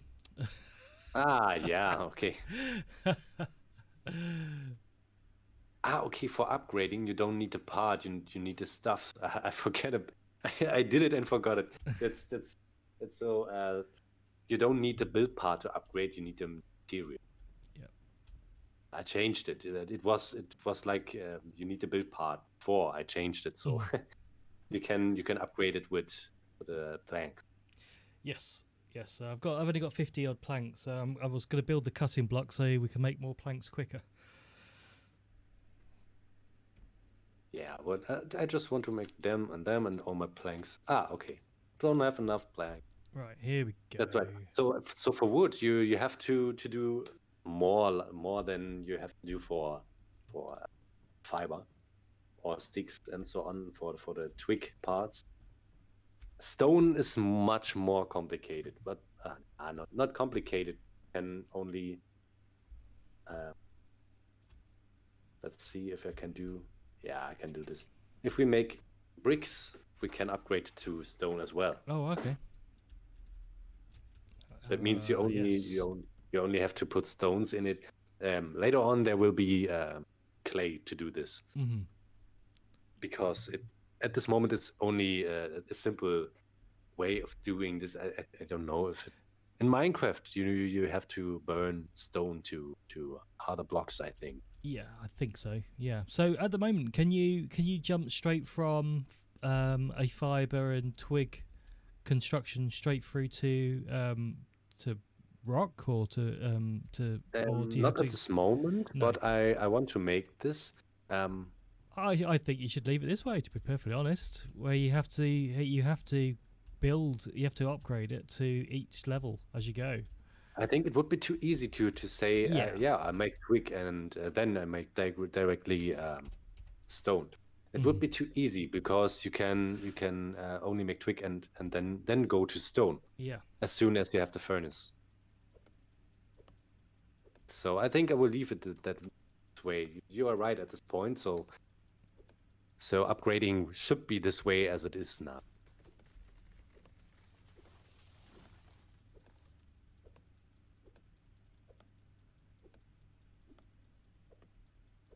So, one moment.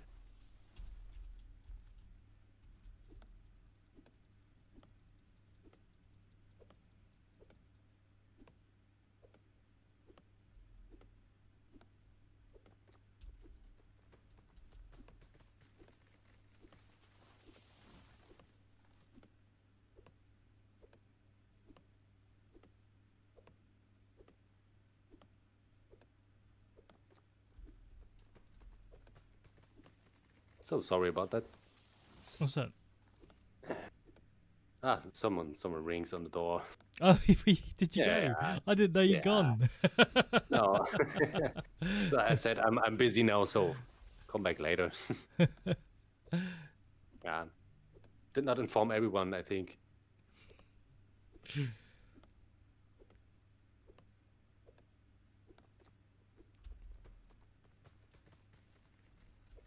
So how much wood I have? Oh, I have 1,000 wood. I have. Oh wow, there's plenty.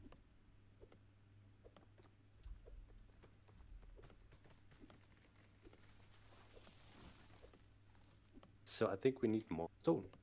So I will get some stone here. And did you place the cutting block? It's in the house. Okay. So then let's put some wood in it. There.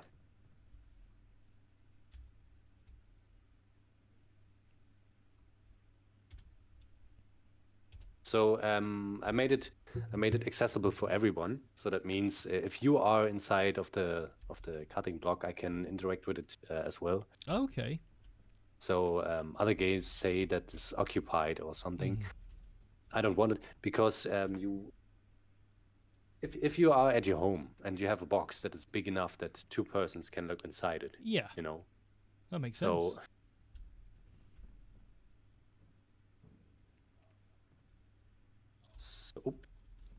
Yeah, just eating. I forgot about to eat and oh yes, to I drink. forget to do that. So the best way to hydrate and to get some is to eat apples. Yes. Okay, apples. Yeah, I've got a lot of apples and I've got a lot of tomatoes. Tomatoes are the best way to gain health. At the moment, I have to tweak it. I made it this way because I did not change it. The bandages were in the game later than the fruits and so on. Okay. And not the fruits, the vegetables. Yep. And yeah. So I see some. There are some cracks here. I think the placement is not the best after you upgrade something. So let's see if I can upgrade to stone at some point here. Yeah. Insufficient resources. So yeah. But the cutting block is fast, I think. It's faster than crafting it by itself. Oh, absolutely. I mean, so there's nothing to stop you having several of these if you wanted to. Yeah, but I think it will fit. This is not a big building, so you how would I say?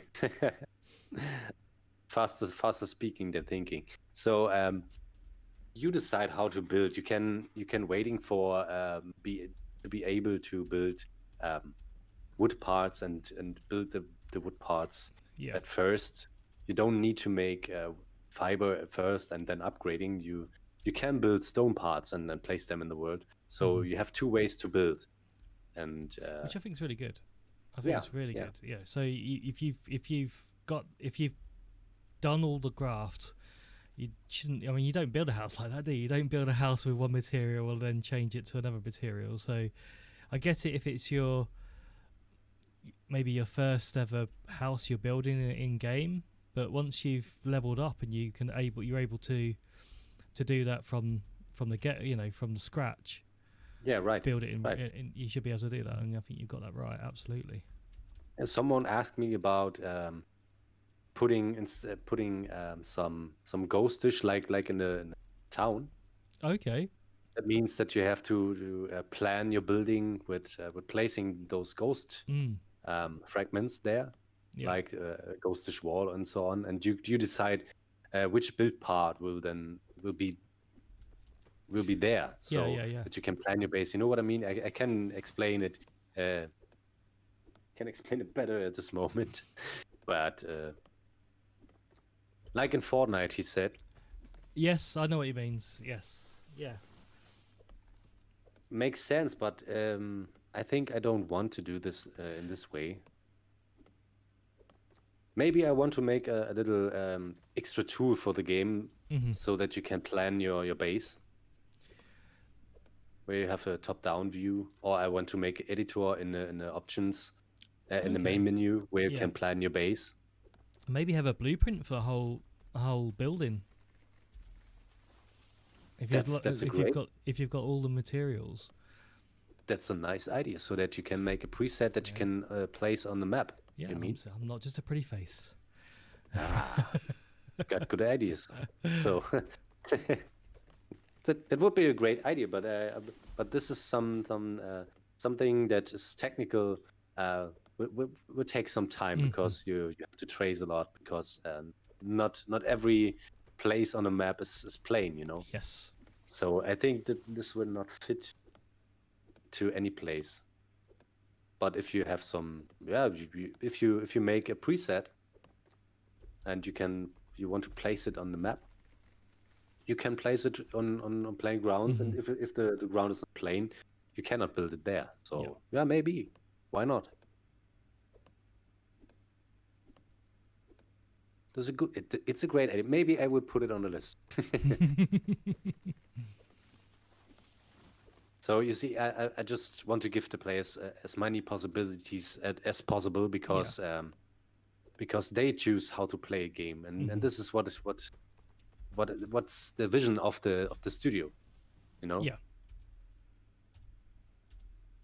So there are, I think, three projects are planned in the future. Really? But this, I have 3 projects planned on a list. But later on, if the game have great success, I want to, maybe I want to hire some other people that will help me with the game, so the progress can be faster. But it's hard to tell other people what's in my mind, you know. Yeah. So you have your vision of something, and you are not able to tell someone because they would not understand what you're talking about.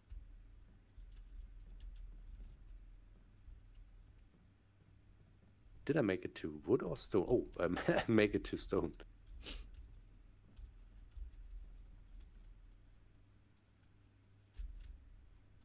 So let's see. I want to craft some more because I want to. I think I just saw a meteorite.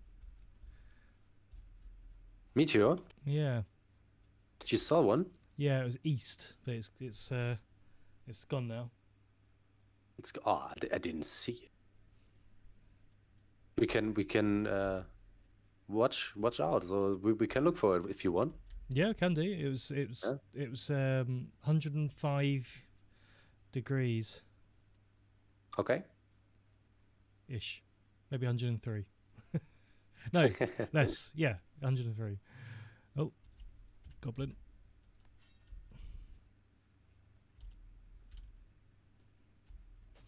Haha. Oh, I died. I'm not fast enough. That's no problem. I have something on my chest, so it's okay. The goblins are weak at this moment, so this is only the starting area. And I think if it's too hard, players will leave the game and say, "Oh God, it's too hard." Yeah. There was some I think 3 people refund the game because they said the game is too hard. Wow. Well. Yeah. Yeah. Okay. So maybe it was in the past. So yeah. maybe something was too hard because the AI was really hard. Right. They tracked you and and they made a lot of damage and everything. So I can understand why. So it's no problem.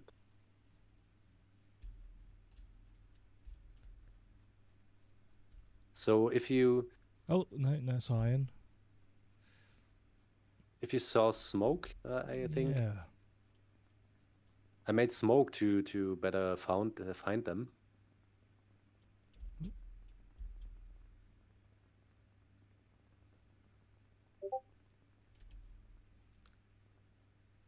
I can see snow on the top of the mountains over there.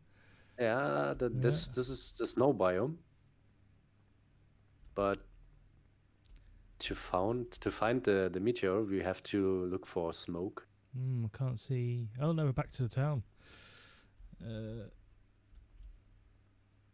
So it's difficult to find it because it has a diagonal movement. Yeah. So if you set 105, in which direction does it fly? Well, it looked like it was going away from us. Away from us. Yeah. Oh, that means so the spot. Oh, someone is building here. Oh, that was us. Was that us? That was us. No. It's a stranger. Oh, where? Oh, where are you? That's a problem. It's not you. So okay. I'm at the town. I'm at the ghost town. Yeah, the ghost town. So let's see. Okay. Oh, got a goblin. There's someone playing on the server right now. So he built I think he built into a cave. Oh. If I saw it right, so. There you are. I see you. I'm left-hand side. Oh, yeah. So, let's see. I don't think we will find the meteorite. No. So let's see how he builds. Let's see how he builds. I think he will build into a cave to get the resources. So it's allowed. So why not? You can build in a cave. The tree just went down. They're in front of us. Yeah, right. Yep, there they are. There's no voice chat at this moment. Yeah, he were building inside there.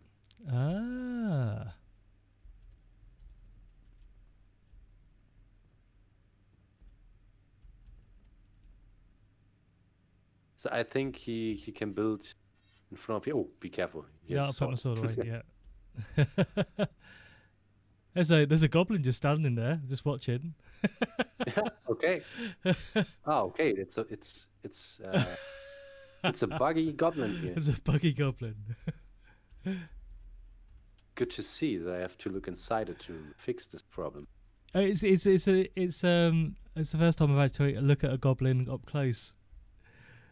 if you go into it and you see it's just lagging a bit, you know that you know Yes. that this is not a goblin that is really there. Yeah. It's a server client problem at this moment. So that's something I messed up. This is But yeah, interesting. So that are they? What do this- you think they're doing? Are they claiming think so. the cave? I think so. That's a good. It's a good idea. It's I think it is. So you have the possibility to do this, but I think you want to make a gate for it. So Mm-hmm. Yeah, it's a great. I mean, this is I suppose the beauty of this style of game. You're playing the game how you want to play it. yeah, right. That's really cool.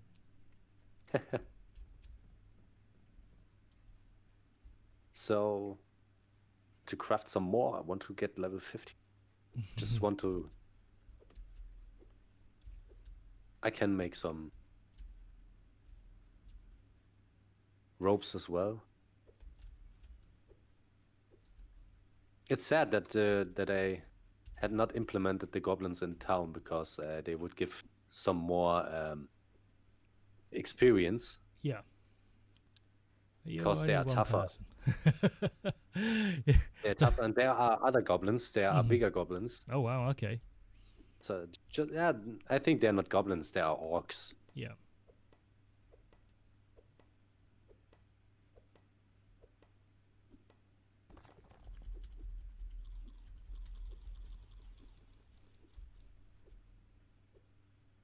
So I think the stones are exploding too much.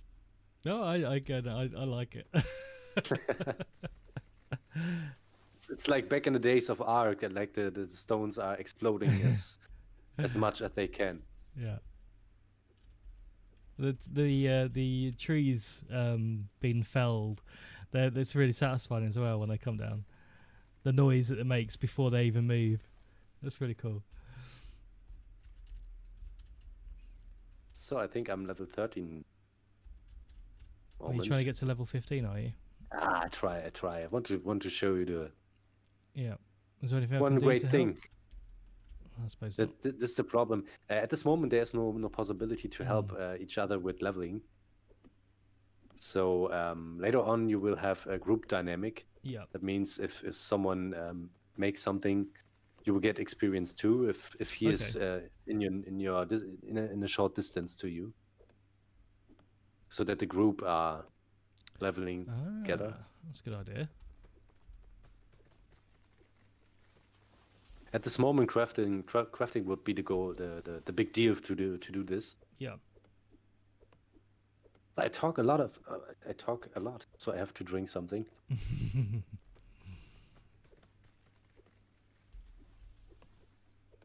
Remembers me of back in the days as I streamed.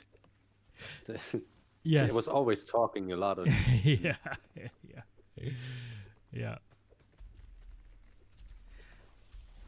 So we haven't really mentioned it. I mentioned it right at the beginning, but this what we are doing today is for Devcom. Devcom is part of Gamescom. Have you ever been to Gamescom yourself? I always wanted to, but I never had the time, because my usual walk is really eats every time, and I wanted to go there this year, but sadly it's not. It's not possible to go there. So yeah, it's an unfortunate circumstance, but yeah, we GPORTAL were going to be there this year. I was there last year as I suppose technically classed as with media last year. It's the first time I've ever been to Gamescom myself. It's an eye opener. It's very busy. Yeah.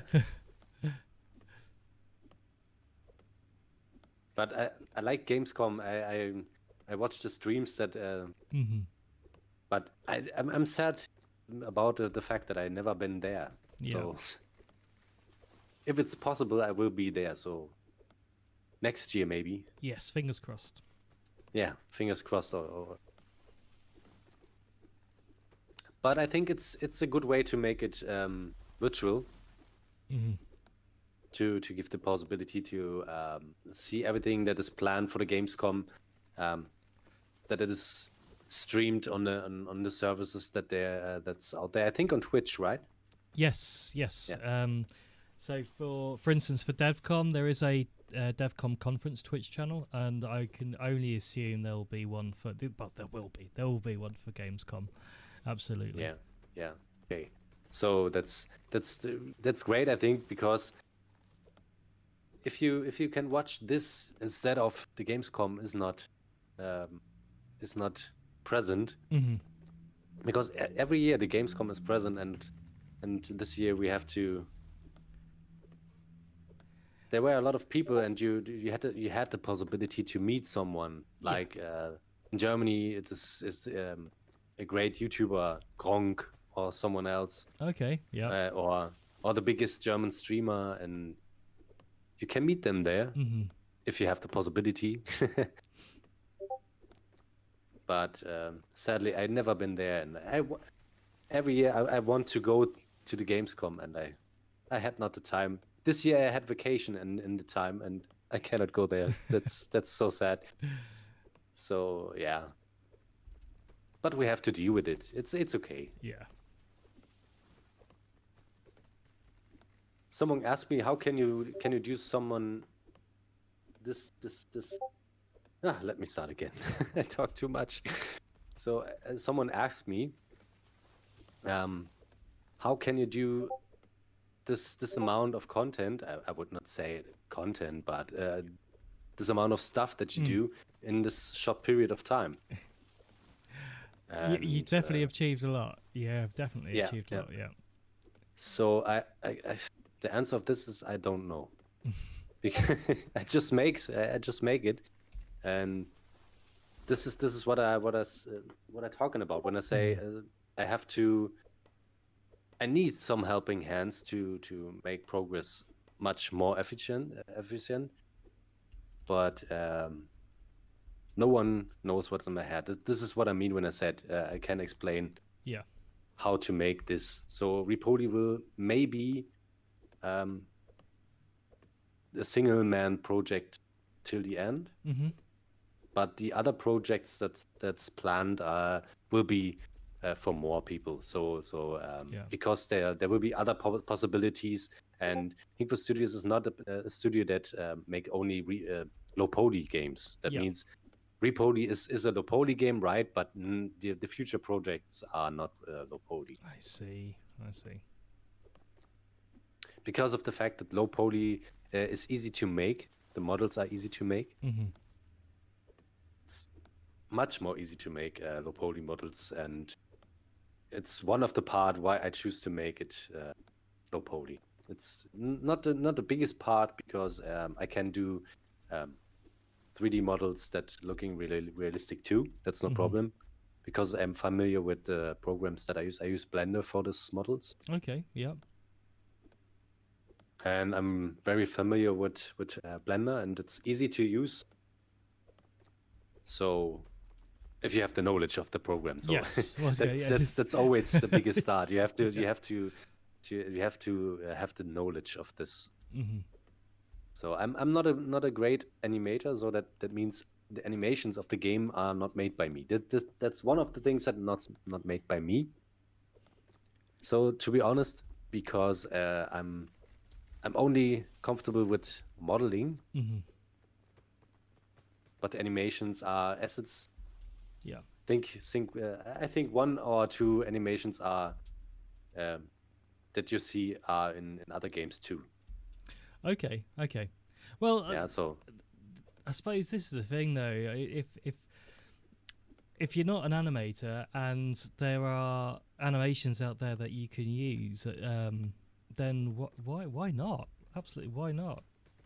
You know. Yeah, there are a lot of people that complains about if you use assets. There are a lot of people that complains about. But I think if you use assets to placehold, or every asset I have is placeholding, except of the animations and some models like the dragon that you saw, and the animals. there will be inside the game Mhm. till the end because they fit exactly or perfectly into the game. Yeah. So why should I change it? Okay, it's not unique, but a deer looks like a deer, even in low poly. Yeah. So I'm halfway to level 15. Oh yeah.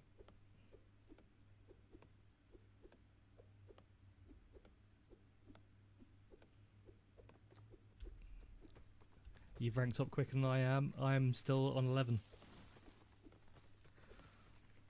On 11. Yeah. Yeah, I craft some planks and some Yeah. ropes. And crafting is really fast leveling.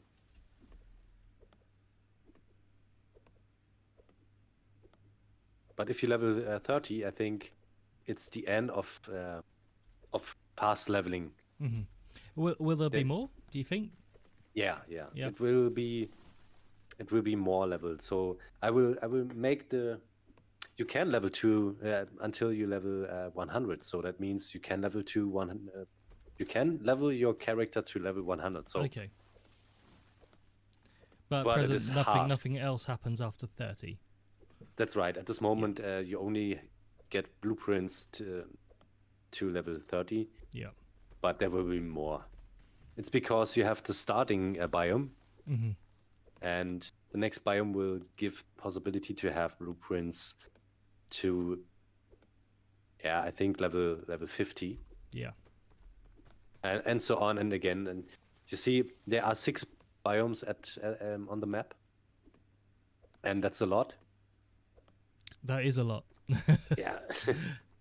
And each biome will have its own things to do. So that means in the first biome you have to rebuild the town Yeah. and fight the goblins and so on, and the goblin boss. In the next biome you have other quests to do. So that means there will be a lot of stuff in the future. There are a lot of stuff planned. Something that is not even planned will come into into the game because of the community-based conversation that is starting. There are a lot of people that say that ask for a lot of stuff. Okay. So cannot even tell what will come into the game. I can only tell you what is planned. So Yeah. So the other stuff is I have to ask. I have to ask. So you said earlier that someone asked you about diving and dive bombs. What is the strangest thing someone has asked you to put into the game so far that you thought no, I can't do that. something I will implement because he helped me a lot with servers before GPORTAL was on my display. Yeah. But his servers works not. Yeah, his server works, but not like I want to. Yeah. So he asked me for implement something that's called ninjas. Right. Yeah, that's nuns. Okay. Ninja Which- nuns. Ninja nuns. Like it is like the old days. I think it's from Batman. I don't know. I think it's from Batman, from the comics. Right. So yeah. I decided to say, okay, you helped me a lot, so I will say, yeah, I will do this for you. I will make a little church where some nuns are in, Yeah. and if you and there's a chest or something else, and if you interact with it, they will attack you because you're not allowed to do this. So they will attack you with katanas or something else. Yeah, you know what I mean. So why not? That's brilliant. But I think it fits into the game because Yeah. because it's medieval too. So that's awkward, but why not? Oh, okay, I'm level 15 now. Oh wow. Okay. Right. Where are you? So if you're level 15, you have the possibility to use mounts. At this moment, Aha. you have you will spawn the mount if you press F. You have a little icon on Yeah. the right side of your Inventory. quick slot. Yeah. Yeah, and that says if you press F, you can mount or dismount a horse. At this moment, you can change in the that's not nothing you can show right now, but you have this mounts tab in the inventory. Yeah. And if you press it, you have the horse. You can click on it, and then you can change Ah. the look of it. So there are 8 skins at this moment. Yeah. And as I talk about skins, the big ears of the players will gets bigger because they say, "Oh, skins. That means microtransactions." No, Good. there will be no microtransaction. You will only pay one time for the game. Yeah. Everything that will come for the game, it will be. Yeah, you will not pay for everything that has come to the game. Like the good old days. The good yeah, right. Like the good old days. I don't like this money making systems that's going around. Maybe if I do the story and I want to expand it sometime, maybe I will make an add-on. When I say add-on, I really mean add-on, not in some stuff that gives you 1 hour of gameplay. So I mean something that will expand for 20 or 30 hours. Okay. Yeah. So maybe this, but not for a huge price. Yeah, you're working on something and you take the time to do this. So I think it's not bad to say, yeah, I want to get paid for it. Yeah. So surely I could say, yeah, I make the game free because it's community based and so on. But I spend a lot of time, and even friends have to complain about I have not much time for them, but I do what I can for be there for my friends too. So yeah, it's hard. And they know that I want to make my dream come true. So you really know if you have friends, if they understand what you do. So yeah, they're good to me. I understand that. Good, because you do need that that support, I suppose. Yeah, absolutely. Well, it has been we've been just over 2 hours. You've got your horse, and look at you racing around now. I'm very jealous. Oh, look at that. So this has been 2 hours of gameplay. We've been talking to Mika, who is the founder of Hingford Studios, the developer of the game, the artist, done some of the animations as well. Literally, absolutely everything that you can see, he has been responsible for. Game is currently on early access in Steam at this moment in time. There's also a Discord server as well, which we will put into chat. So there's a link there as well. So if you want to, I'll put a link in chat for the game on Steam, and I'll put a link in chat for Discord server as well. And yeah, it's a really, really good. I want to say it feels like I'm struggling with the words to describe. Oh, I was wondering. I wondered what you were doing. I'm sorry about it. You hit me in the process. I think there's a level of, I want to say, innocence about the game. There's a lot of games out there nowadays that focuses on horror or blood and gore, and you've just killed a goblin, but there was no blood there. There was no. Obviously, there was a level of violence, but there's it's almost like I suppose I'm trying to say there's a lot of games out there that have that level of innocence, like Minecraft, that you do go around and you on occasion do kill things and that sort of thing, but it isn't a violent game, and I don't think this is a violent game, not at this moment in time anyway. And that's what I really love about it. So as we've discussed over the last couple of hours, there is a lot coming in this game. Absolutely, yeah. We saw the dragon, which actually terrified me. Which comes early as I expect. So, absolutely check the game out if you can. The game currently has dedicated servers, and in the future will be private servers as well, available for our GPORTAL. It's been fun. It's been really good fun. Yeah. Thank you for the little tour. No, thank you over too. the last So couple of hours. So yeah, it's been brilliant. So as I said, I've been Damien Reed from GPORTAL, and this has been Ray Polly at Devcom.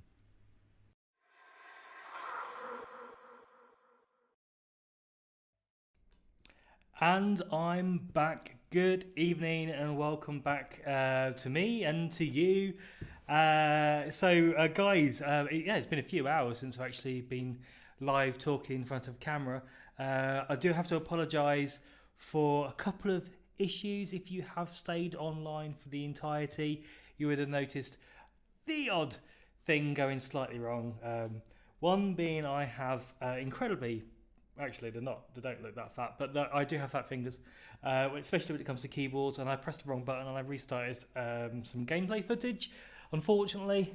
And then we also did have a horrific storm, middle of the afternoon, that completely interrupted the stream. It wasn't good. It wasn't good. Anyway, so. If you have anything to say, if you've got any comments whatsoever about private game servers or about Ray Polly, the game that we showed off this afternoon, then please drop them in the chat. And hello to Tudan TV, thank you for tuning in.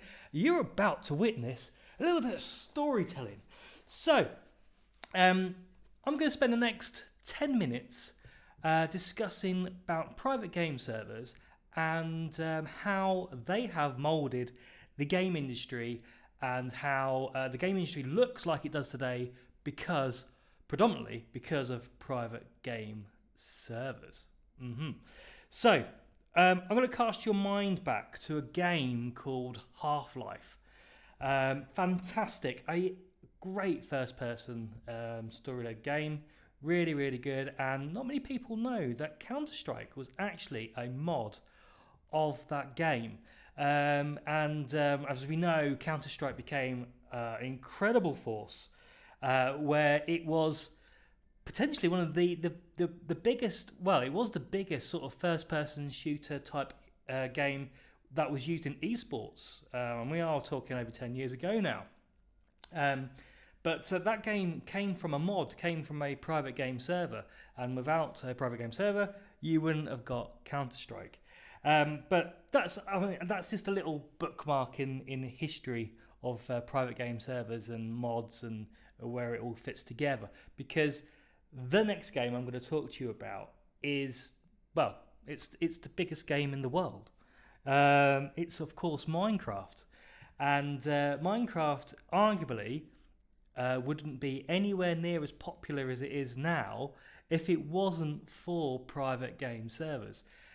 And you're probably going, well, what do you mean, Damien? What are you talking about? You know, Minecraft is a huge game played by millions of people around the world, purchased by tens of millions of people, and I'll break it down. So Minecraft has sort of like 4 key pillars to the game. The first one being it's a survival game. Okay.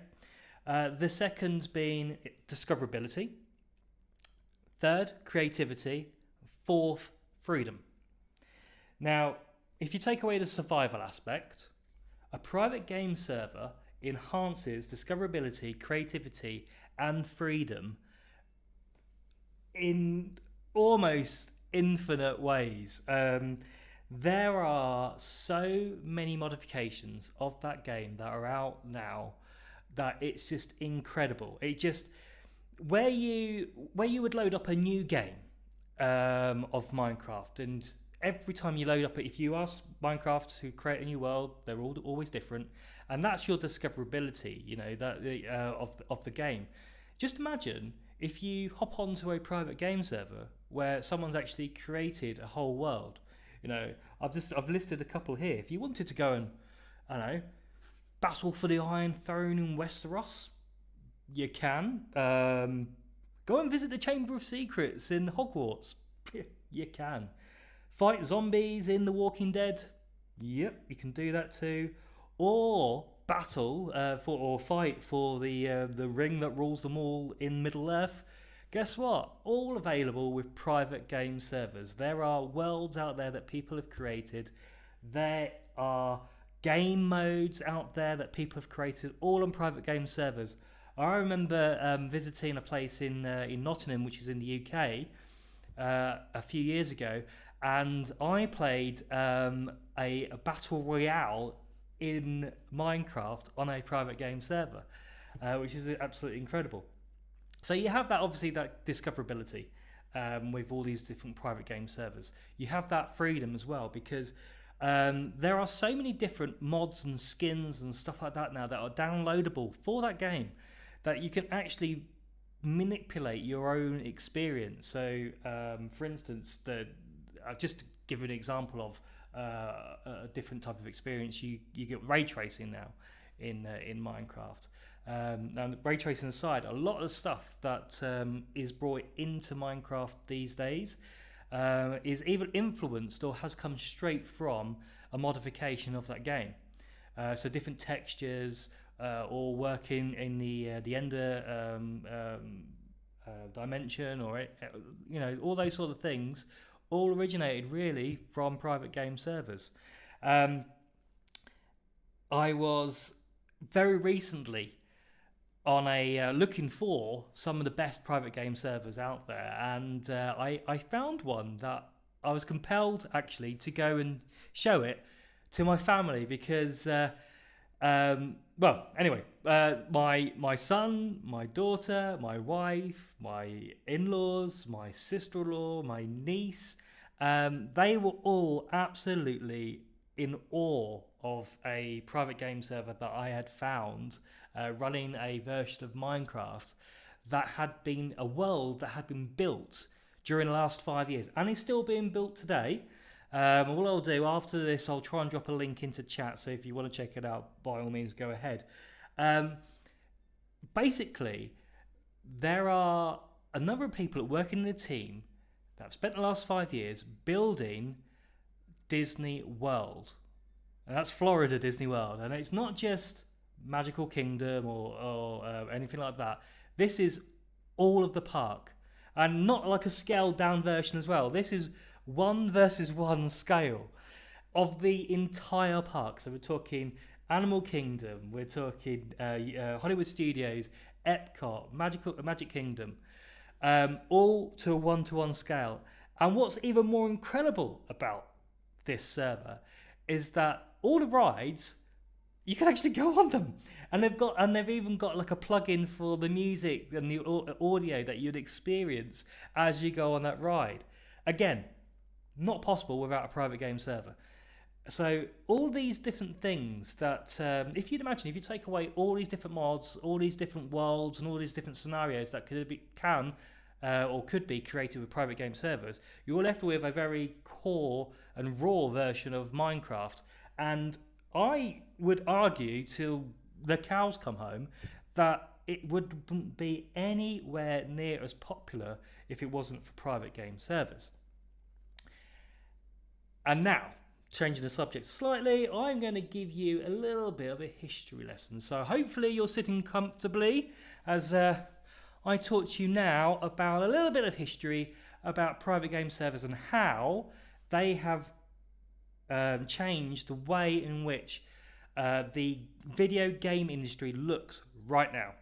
So I'm going to take you back to, I believe, about 2009, 2010. I might be a year or so out, so don't blame me if I am wrong, because I've just said I might be.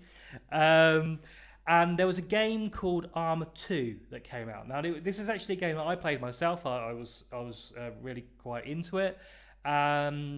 And I even started watching a few different streams about it in the very early days of influencers, and I actually became aware after I started watching one of my favorite influencers. I actually became aware of several mods to this particular game, where there were different types of vehicles and safe zones and camps, and if you don't know what it is, Arma 2 is essentially, it's an open world military simulation that you could either run in third perspective or first perspective. And all these different types of mods that were coming through on private game servers were running variations of this game, modding the game to make it play better or in different ways. And you had all these different types of unique and strange ways in which the game potentially could be played. But this one particular influencer I was watching, one day I noticed there were zombies in the game. And I was like, hang on a minute, I've played this game myself. Where did they come from? And it was a mod of this game that was called DayZ, or DayZ Epoch in actual fact. And essentially it was Arma 2, but they had put zombies in there. And so not only did you have to fight against other players who could literally kill you and take your stuff, but you also had these zombies who were just as fast as you at running, and you had to keep yourself, you had to feed yourself, you had to drink and all that sort of thing, and it was a very, very good experience. And in actual fact, it was something that I jumped on straight away, and I was playing myself a lot. That game was so popular as a mod, it actually became a standalone game, which is actually a game you can still play today. You can play it on PC, you can play it on Xbox. It's created by a gentleman called Dean Hall, and at the time, in actual fact, there was, I don't know if you guys remember, if you paid that much attention to the industry back then, but there was... Yes, you're quite right. Yeah, I'm sorry, Chudan. I was very late to reading that comment. You were quite right. It became DayZ. But it influenced so many games back then as well. There were just zombie survival games popping up left, right, and centre. In actual fact, it was like, oh, there's another survival game coming out, and it's got zombies in it. Oh, how original. But, you know, there were other games. H1Z1 is another good example. So that is an example of how private game servers have actually helped make another game, we already talked about Counter-Strike, but another game as well become its own standalone as well. But the story doesn't stop there, because DayZ was a mod of Arma 2, and then there was another mod that started floating around in 2012, I believe, and this mod was heavily influenced by a Japanese film called Battle Royale, and it was called DayZ Battle Royale. And essentially what happened was you started and you were in a plane, and you jumped out of the plane, and you landed on a very small island, and you had to kill the other players, and the last one standing was the winner. Sound familiar? So yeah, this game was created by another player called Brendan Green, who, if you haven't realised already, his gamer name is Player Unknown, and that mod of a mod became so successful that it was the birth of Player Unknown's Battlegrounds, PUBG. And you know, if you just look at the biggest games that are in the market right now, they are heavily influenced by PUBG. Fortnite is pretty much a copy of PUBG with a building element to it, but yeah, it's heavily influenced by PUBG. And the latest Modern Warfare game, Modern Warfare Warzone, is also a sort of a survival battle royale type game. So these are two of the biggest games in the market right now that wouldn't have happened if there wasn't private game servers. And this is still happening right now. So you think, oh, okay, well, you know, maybe the industry's moved on. No, private game servers are still being used by modders all the time, and there are new and unique versions of games that are being created daily. Some of which the studios have taken on board and are actually making them official mods. But yeah, if you have a game that has a private or has dedicated and private game servers, have a look to see if there's any mods, because if there are mods, then you'll probably have a very new and unique experience of playing a game that you're already familiar playing with. So there we go. So there's some examples. We have got Counter-Strike, we have Minecraft, and then we have Fortnite and Warzone and PUBG, all of which have been heavily influenced by private game servers. So that's the end of my little talk. What I wanted to do is very quickly was just to do a quick shout out to some of our partnered influencers. So I'm going to play a couple of videos for them now. If you have any questions or just want to drop a comment in the chat, by all means do so, and I'll speak to you in just a moment. Marty hier. Ich streame größtenteils auf Twitch und ich spiele eher so Singleplayer-Spiele, so das übliche, so Shooter, kompetitive Sachen, die meisten Streamer spielen. Das ist nicht so meins. Ich mag eher entspannte Streams. Ich mache lieber chillige Streams, wo die Leute ein bisschen runterkommen können nach dem Feierabend und wo ich selber ein bisschen runterkommen kann. Und vor allem spiele ich regelmäßig Minecraft jeden Sonntag. Da habe ich eine Welt, da habe ich ein Projekt, an der ich jeden Sonntag weiterbaue, seit inzwischen über 2 Jahren, die inzwischen schon ziemlich umfangreich ist.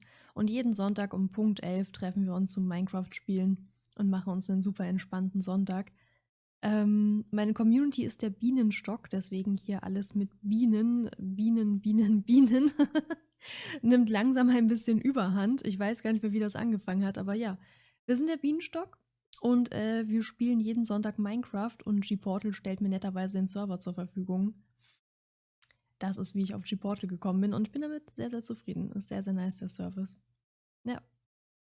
Hi, my name is Steven and I run a popular gaming channel on YouTube called Syntac. The channel mainly focuses around survival games, mostly Ark Survival Evolved, although I'll occasionally have some other games sprinkled in too.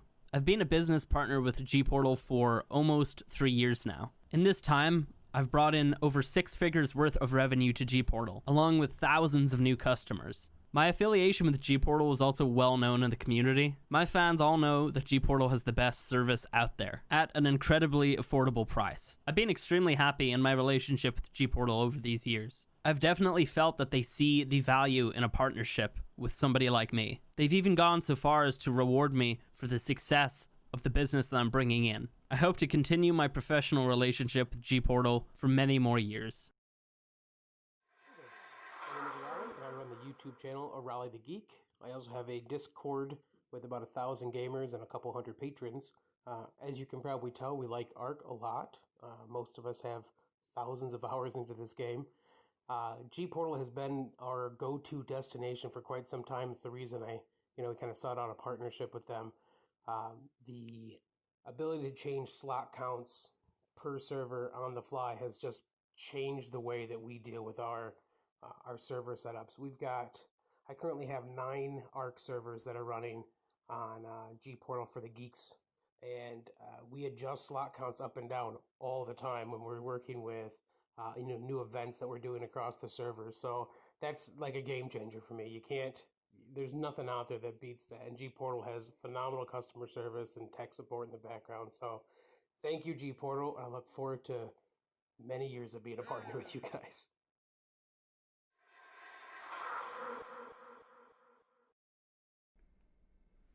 And we're back to me again, yay! Right, so we are coming to the close of today's stream. Just to sort of give a context to these guys, they're just some of our partnered influencers. We have approximately 500 partnered influencers all over the world. They stream in 30 different countries, in 12 languages, to a combined audience of 10 million. And we are always getting new influencers all the time, playing different genres of different games. And if you are a studio and you're interested in working with GPORTAL, this is just one of the many resources that we offer to help promote your game and to drive sales. So just to round up today, we have had just the last few minutes, a little quick chat about how private game servers have molded the industry. Earlier today, you would have also seen Ray Polly at a fantastic new game that is still in development. Beta will be available for it soon. That game is developed by Hinkfoot Studios. It's one guy on his own who develops the game in the evenings, and it's a crazy game. If you're watching this on Twitch or YouTube right now, if you just scroll back up to the through the comments, you'll be able to see a link to the game, Hinkfoot Studios, as I said it's called. It's a fantastic game. I thoroughly recommend that you go and play it and support Hinkfoot Studios. And also, we had a little talk, this was actually recorded from yesterday, about why all multiplayer experiences should be or should have private game servers involved. If you are interested in having a chat with me and you are currently watching on Devcom, hit the Let's Talk button in the bottom right hand corner and we can organise a meeting. Or if you're watching on Twitch or YouTube, just pop something in the comments below. Or you can actually see my email. Actually, I'm just right somewhere about right there. There's my email. So you can send me an email and we can have a chat. So tomorrow we have another exclusive game that we're going to be showcasing.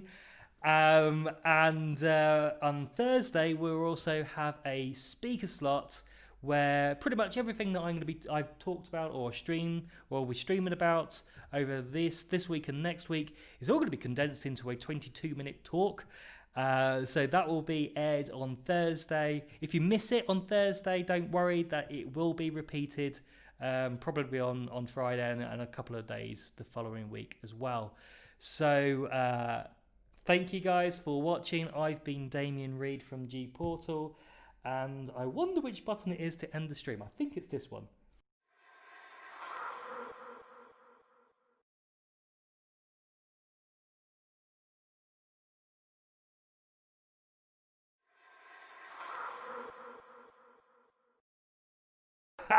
Okay, yeah, we're talking about private servers and why they are so important for the success of online multiplayer games, and so that is the essence of our next talk. So for the next sort of 20 minutes, we're going to talk about private game servers and why, I'm just literally just repeating what you just said, why they pretty much should be on every development roadmap for any multiplayer game. Yeah, definitely should be.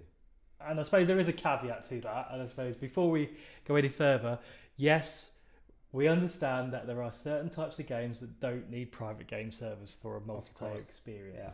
You know, your turn-based strategies. I think you said simulation. Yeah, simulation. So such as Satisfactory, for example, they have a peer-to-peer approach. It could make sense. To have maybe also private servers for this game. Maybe they have it on the roadmap. We will see. However, there are pros and cons between peer-to-peer and private servers. So a little, I suppose, sneak peek of what might come up later on this week, or will come up later this week, is we are going to be talking about private game servers and how they have changed the industry. But we're not going to talk about that today. What we're actually going to talk about is the specific reasons why a game studio should be using private game servers in their next game. And we're going to break it down into 3 segments. So we're going to talk about sort of gamer experience, then communities, and then finally the third aspect we're going to talk about is game life durability. Yeah, very important. Indeed, absolutely. So we'll start off with game experience. So, I suppose the go-to method at this moment in time for many studios. Now there are plenty of studios that still use private game servers and dedicated game servers, but there are still a lot that use peer-to-peer. Exactly. And for anyone who's watching, I don't know if Roberto, if you want to just briefly explain what peer-to-peer is for anybody who doesn't know what that is. So basically, you start your game, you click on host a multiplayer game.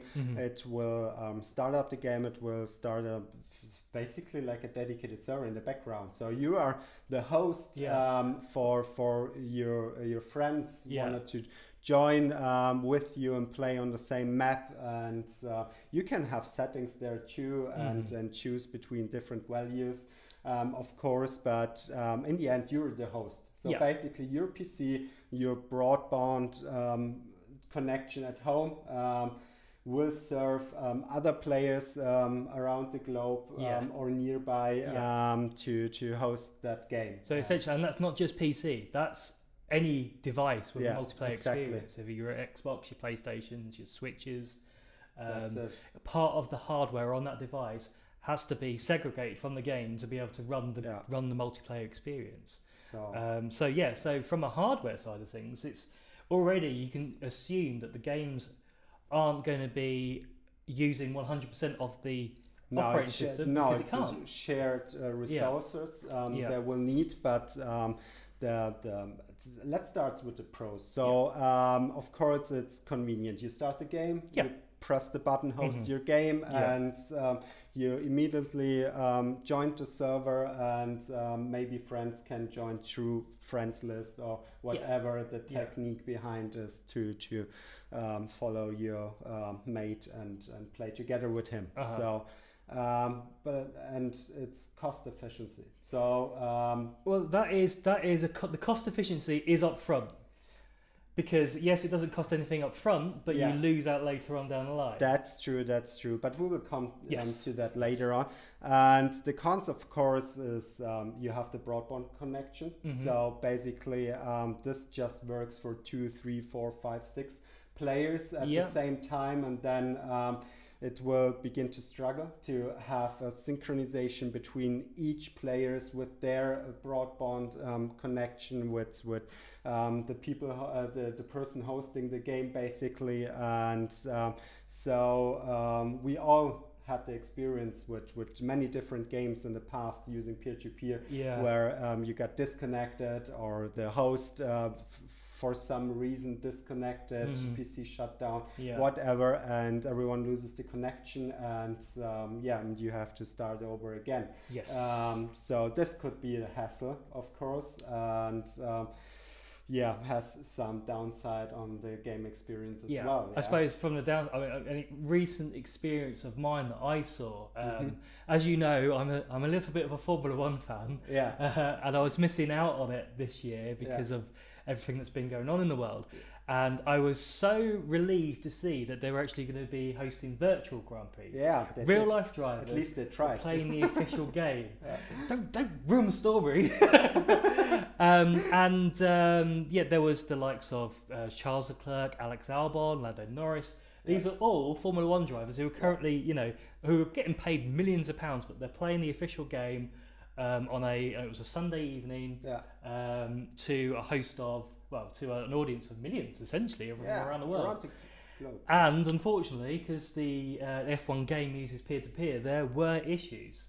One of which was Lando Norris, who was actually streaming the game himself, disconnected from the game, or got booted out. Not only once, but many several times. Not only on 1 week either. It was on a number of weeks. He lost. He couldn't qualify for one of the races. Then there was a hashtag going around Twitter at the time called LandoBot, because his car was AI for about half the race. And then the second or third time it happened to him, bless him, he actually live on stream rage quit. And uninstalled the game. Live on TV. So it was. So that's what I'm talking about. So peer-to-peer has its upsides, but too many downsides. I mean, the perfect storm for peer-to-peer. Storm's probably a bad word for it. It's basically where you get the absolute, totally unique circumstances that hardly ever happen. So for peer-to-peer to work, it needs to be a small lobby. Everybody who's playing needs to be in the same region. Should be. And they all need to have amazing internet with being stable as well. So that means basically no one else on that person's internet streaming Netflix or something like that. And as we know, that never happens. I mean, we're not just talking from the business point of view. As players ourselves, we've experienced so many times issues with P2P games. Exactly. Games. So So we've been all struggling already with peer-to-peer and such. So that's why we talk about private game servers, Well, a dedicated server itself. So. Exactly. So we'll jump onto that in just a second. But just to sort of, I suppose, just to explain a little bit further, if one person is having an issue with their internet connection, with peer-to-peer, it isn't just that one person who experiences problems. The weakest chain in this multiplayer experience will dictate the performance for everyone. Yes, so this is common nature in peer-to-peer. Heaven forbid they're the host. that just ruins the game for everybody. Yeah. But you know, there's examples I've seen like on like first-person shooter games where the opposing player you're trying to shoot is there. Then there. Then there. Yeah, hitbox and player characters are this is not even on the same hitbox. They go different, and it's just a hassle. Absolutely. Like we said before, So they're all. If you imagine like this big spider web of players connected to other players, and you get one person that has an issue, everybody else is connected in some way. Yeah, exactly. Whereas a dedicated game server, or more specifically a private game server is what we're talking about, you have that piece of hardware that is looking after the game, and everyone else has their own individual connection. All the package, all the information to everyone. It's like you said, it's normally hosted inside a data center with amazing bandwidth and connections. So low latency network usually, so this shouldn't happen in a dedicated server environment. So I mean, there's just straight up there, what we're just talking about is gamer experience. There are so many games I have seen over the years that have struggled because people are having bad online experiences. Of course, you can turn your entire game apart with a bad online experience. You can have amazing gameplay, everything is perfect, and then people want to play together and they just can't. So what should they do? Exactly. So Lando Norris experience. Rage quit. Don't be another Lando Norris. Rage quit the game and deinstalled mainly the entire game. And fantastic. we don't want to let that happen. No, we don't. We do not want that to happen. So I suppose the next sort of thing I want to talk about as a benefit was the community side of things. And you know, we talked to a number of different studios, and both, pretty much everybody who works at GPORTAL is a gamer. We're all massive gamers, so we're all always up to speed with what's going on in the industry, and we know that so many studios spend huge amounts of time these days trying to build these communities to help keep their game ticking along after launch. And with private game servers, you get instantly one type of community, and then you get another type of community, which we'll mention in a moment. But a private game server, you automatically get a clan, a group, or a club renting their own private game server. Yeah, exactly. So people who wants to play together, some of them just want to administrate everything for their community. So everything is possible with private servers. You can have one server, many servers. You can interconnect them with each other. So there are literally no borders. And you can configure them. You have them on powerful bare metal systems inside a local nearby data center with low latency. There are other burdens that brings a dedicated server with it, of course, like DDoS protection. You won't face those issues in a peer-to-peer environment, but as we said this morning, we already solved it. So with GPORTAL Suite, I don't know how to call it, but we have solved this problem as well, and we have connected literally every single eyeball provider in different countries to our low latency network, so latency shouldn't be a problem at all. It benefits the entire game. So this is basically, and with the amazing control panel we have in place, you can do everything. It will take care of everything. Yeah. If there is an update, it will auto-update your game. You won't even notice. Yeah. So I love the fact that you have so much control over the user experience, over the player experience. So if you're playing like a survival game, a hardcore survival game, you can increase like your day-night cycles or your loot or something like that. Every multiplayer you can imagine, you can scale. Yes. Nearly infinite. Possibilities are endless. Yeah, but ending up with millions of dinosaurs on an arc map could have a negative impact on the performance in the end.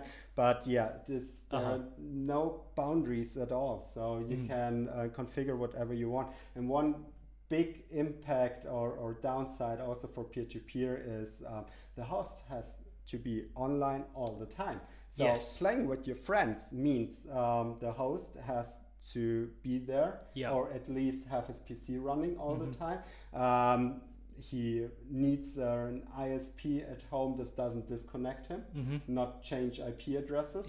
Otherwise, it will just disconnect and he has to restart the game. Well, there's also reports of, I don't know how true this is, but there's also reports, certainly in the UK where I live, if you're using a lot of your broadband, that your provider will start turning start throttling it. That's a possibility that could happen. And while you watch when you start watching Disney Plus or Netflix, while your host is up and running, I don't believe that the other party playing on your server is enjoying it too much when you steal him the entire bandwidth. I'm just touching on what you just mentioned there about someone have to be online to play with. I'm currently in Germany at the moment, helping to do this, and I live in the UK. I've promised my son, because he's a huge Minecraft fan, massive Minecraft fan. Exactly. I've promised him that we'll play together at some point over probably next weekend. And I can't play unless he's playing, because his world, everything that he's designed, his castles, his buildings, all this sort of stuff, is all on his Xbox.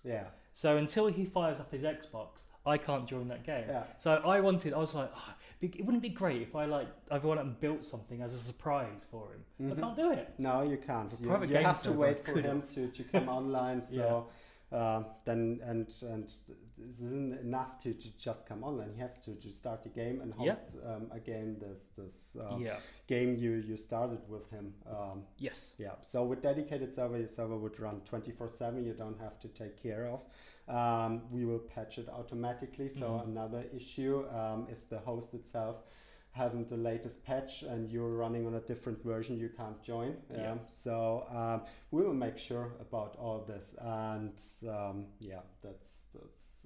that's all have a negative impact on game experience. And these communities, these are fans, and they're like, it's almost like, have you ever seen like a little bowl of sugar or a watery sugar you put down in the summertime? You get all these wasps. You can imagine like that's like your community, and you get all these different fans of the game. They sort of come to it, and they start to like build more and more of a fan base behind that game, and then they start streaming about it, making YouTube videos about it sometimes, and posting about it on social media. And people love to play on your server because of the settings you put in, because of the administration and all the other efforts you put into your server. So you enjoy the game every time a completely different way with another server you join, because everyone has its settings and own values. So it's like playing a new game. Absolutely it is. And just on that as well, I mean, we'll move quickly on to, so actually it was quite a nice little smooth transition, which I'm ruining by talking about the transition. But modding communities, that's the other type of community. Well, I mean, it's like, where do you even start to talk about them? They're just these. You take the fans of a game, and then you take them to another level. Yeah, exactly. You let the entire community, everyone who loves the game, create their own game experience around it. So usually you have the vanilla game experience, and be honest, it gets boring after a while. So with modding, with building own maps, with own plugins, including different creatures you create, you can have complete own game, like a complete conversion of the game you love to play. It's still in the same universe, so it still takes place in the settings you love. But on the other hand, you have your own mods, and you can combine it. And let's pick Cone Exiles or Ark, for instance. People are running around with nearly 60, 70, 80 different mods at the same time on the same server. And there are more than 4,000 different mods out there, so the combination is infinite. So, and with every new setting or modification, this completely new game, and brings a whole new experience. Exactly, and this increased player retention by far. Huge. So it just goes skyrocket. I mean, just imagine, right? You are an average size studio. You've got a few hundred people, right, working on your project for your game. You spent the last, it takes 4 or 5 years to develop a game these days, isn't it? So you spent the last 5 years developing that game, but your resources aren't infinite. At some point you have to go, right, okay, game needs to be launched now, and either we work on downloads, DLCs, expansion packs, or go on to the next project. You have to do trades off to your roadmap, to your features, maybe including some DLCs, new NPCs, new characters, whatever. With that modding community, now you have hundreds, thousands. You have an army. An army of people modding that game and tailoring it. And some of these mods, they deviate in quality, but some of them are so good that they actually get taken on by the game studio and made into DLC. Exactly. Or official mods. For instance, if you pick Ark and there are different maps, there have been already several maps included to the official game. That's a great example. Another example is Minecraft. Look at Minecraft, what it looks like now. A lot of it's down to modifications. If you look at all the mods that lead prior to the new updates, there are hundreds of new games. So with Minecraft, so this is huge. And if you look back in history, pick DayZ, for example. It's been we're going to be talking about that in a few days' time. sorry, but let me finish it. DayZ, for instance, has been a mod for Arma, and now it became a standalone. Counter-Strike as well. It's been a mod for Half-Life. I'm going to have to take your DayZ and go one better. So DayZ, there was a mod. DayZ was a mod of Arma 2. Then there was a mod of DayZ called DayZ Battle Royale. That's true. Which then got made into a standalone game called PUBG. This is how things can evolve during time. And if you see, PUBG has gone huge. It's one of the biggest Battle Royale games of all times. And then you see games like Fortnite adopting certain characteristics of the game and being even more successful. So this is what modding means for the entire gaming industry. So that's why it's so important. Absolutely. And everything can just take place with private servers. Yes, indeed. So that sort of brings us on to the last aspect of why private game servers should be part of every multiplayer experience, is game life durability. So if I said to you, right, just imagine a normal game, nothing special about it, just your typical game. It's P2P orchestration. Okay, where is the peak player count going to be in that lifespan of that game? After release, and probably the first and second weekend, and that's it. Unless they do something, if they change the game or release new content or that sort of thing. The older the game gets, the less amount of players. You will have some peaks, of course, with new DLCs and major games updates on sale or something like that. For instance, but that's it. It will just go down. Absolutely. So when you introduce private game servers and you get that community straight away, the first community that I was talking about, your clans, your groups, and your clubs, the ones who love that game, who keep playing that game, who are making content about that game. Exactly. It keeps your player count up. Yeah, it's of course player retention will be high. Yes. Yeah? And they may go to different games and check them out Yeah. and play them for a couple of days or weeks, but they will always return. Yeah. They will always return because of the experience you have, because of the multiple settings and mods you Yeah. can have with it, and you will always return. Absolutely. So Conan Exiles, Ark, Minecraft, you will see they will last for years. Oh, Minecraft's been around for 10 years. Yeah. So if you compare to other games, for instance, Battlefield, you see they have to bring every year or every 2 years a new game to keep their player base. Yeah, So- that's very, very Yeah. true. So when I obviously talk about private game servers, obviously dedicated game servers, that's where you get that better game experience, that better online experience. So that typical lifespan of that P2P game, you also within those people you're losing those people who have bad online experiences. Then you can go another step further. Then you add the other community that we were talking about, the modding community, and you see something very strange, very unique happen to that life durability. Yeah, No and- longer does it decrease; it starts to increase, doesn't it? That's true, yeah, and you never know what happens out of one mod that it could leverage and your entire game. So maybe the core game, has a few players, and then there comes up a modification that makes it skyrocket. Then people starts playing just because of this modification. Yes. So just as for a couple of, I can't remember the exact numbers, so I won't quote them exactly. But upon launch, no, the numbers have gone from my head completely. So I'll tell you this: in 2017, when Ark Survival Evolved launched, it was 2015. That was an early access. I'm talking about full official release. Yeah, okay. It had an average / mixed review on it. Yeah. A good amount of players, not world breaking, not astonishing or anything like that. No, it was okay. We are now 3 years later from the official release, and player count has doubled. I'm not talking about just peak, but actual average, day to day, week to week, month to month. It's doubled. Yeah. And that is down to the many mods that are available for that game.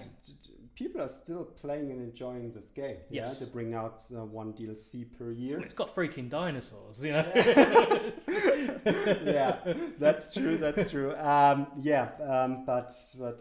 with all the new maps, with all the DLCs they have in place, with all the introductions of new mods and so on and so forth, they have the player retention, and they increased their player base by far, and they can leverage it also for the next title that will come out probably next or the year after. So that's what I'm saying. And all comes down to private servers and the ability to have your own game experience in the end. Yes, absolutely. Yeah. So just to recap what we've just been talking about, basically the subject of this was all multiplayer game experiences should be private game servers. With that, you get the enhanced gaming experience. You get the communities that drive your concurrent players. And also then you get, because of those two elements, you get a longer game life or better game life durability. Yeah, that's true.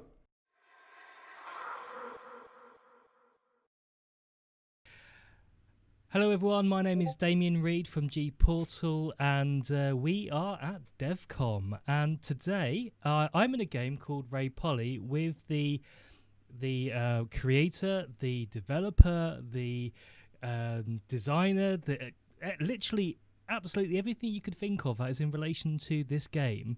Micah is the person responsible, and so I just said Micah. Is it Micah or Mika? Before I carry on. It's me, Micah. Micah. So we are in your creation.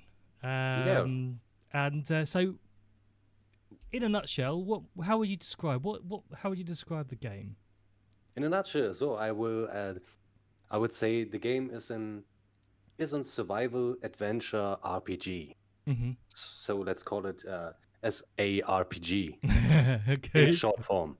So yeah, it is a lot of surviving stuff, a lot of adventure stuff. So exploring and so on. So explore, survive, fight, and keep everything steady. I mean, it's instantly it's a unique looking game with the polygon stylization that you've gone for.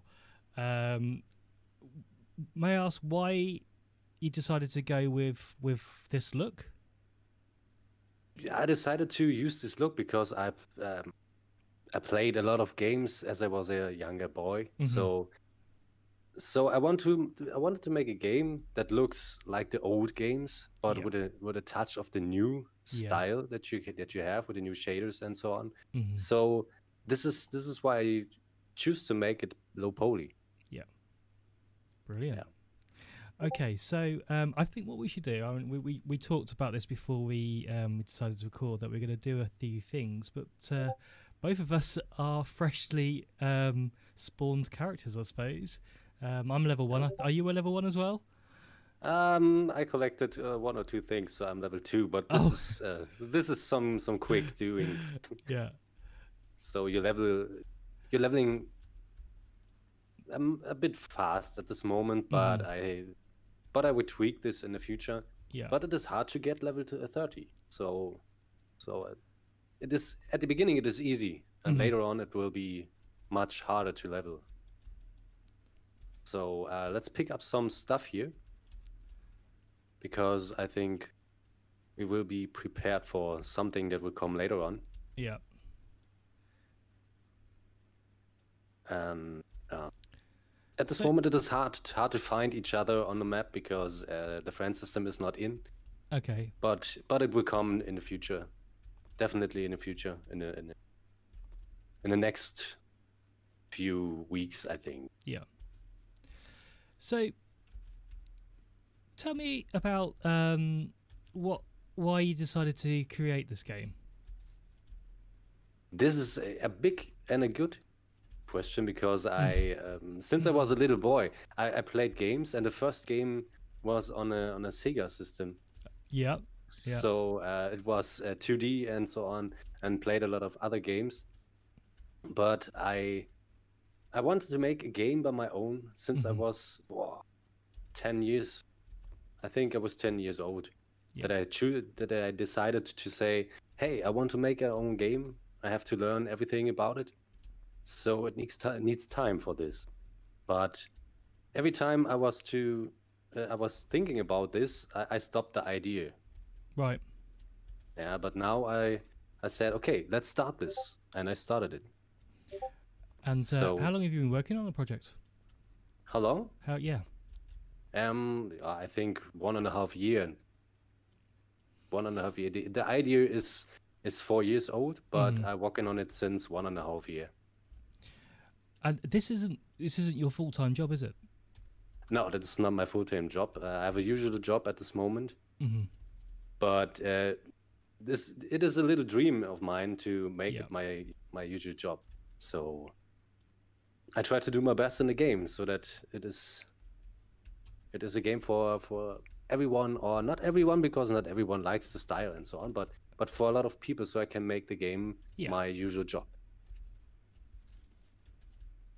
So I miss you. I don't see you. I've wandered off. I'm just walked around. I'm near the little lake. Near the little lake. Okay, so I pick up some resources and then come back. So I have to craft something. So think we should go into the crafting system. Yes. So I'm just making sure I've got enough things. Oh, there's a goblin. Okay. Do you have a weapon? Help, no. There's a goblin too. So I hope you don't see me. I'm running towards you. So let's make a club so that I can hit him. At this moment, tools are not as strong as the club. Tools are only tools at this moment. They do damage, but they do not deal a lot of damage. So I want to change this in the future, because an axe should be more powerful than a simple club. So let's see if it's a girl. Oh, I'm sorry. Oh. So sorry about that, but if I don't kill you, you will kill me. So It's a dog eat dog world. And am I being attacked? I'm in the Venturi. I can see something going on in the background. Oh no, yeah. Well, I've got a club. That's right. The inventory is a little bit transparent because Yeah. I think if you have an inventory and everything is blocked, it makes it hard to react on some situations. Mm-hmm. Yeah, I mean the development that's going on at this moment in time with you is honestly, I'm at times I'm astounded at how much you get done, especially when you say this is not your full-time job, because I've admittedly I haven't played this game myself for a couple of weeks, and you've changed the inventory. It looks different than when I was in it last. Yes, but this is not a hard part because it is only UMG style. So in Unreal Engine, this is the engine I used. Mm-hmm. You have the UMG part, and if you want to change something, it is you can change it fast way. This part is not written in C++, so it is easy to change something. So in the inventory is a bit, I think, self-explained. Everything is there. You can click the buttons and so on. But I changed the crafting menu. It has in its own tab in the last week. But someone told me, wouldn't it be better to have the crafting menu on the first side if you open your inventory? So I decided to do this. Okay. And because it makes it easier to see what is in your inventory and what you can craft and so on. This is sorry, I cut you off there. I think this is brilliant about your development as well. You are listening to the people who are playing your game, and unlike a lot of studios, it's their decisions, or this is the studio decision. It's be all and end all with what you're doing. You are genuinely listening to the people who are playing your game. Yeah, that's right. Yeah. I think it is important to listen to the players because they play the game. So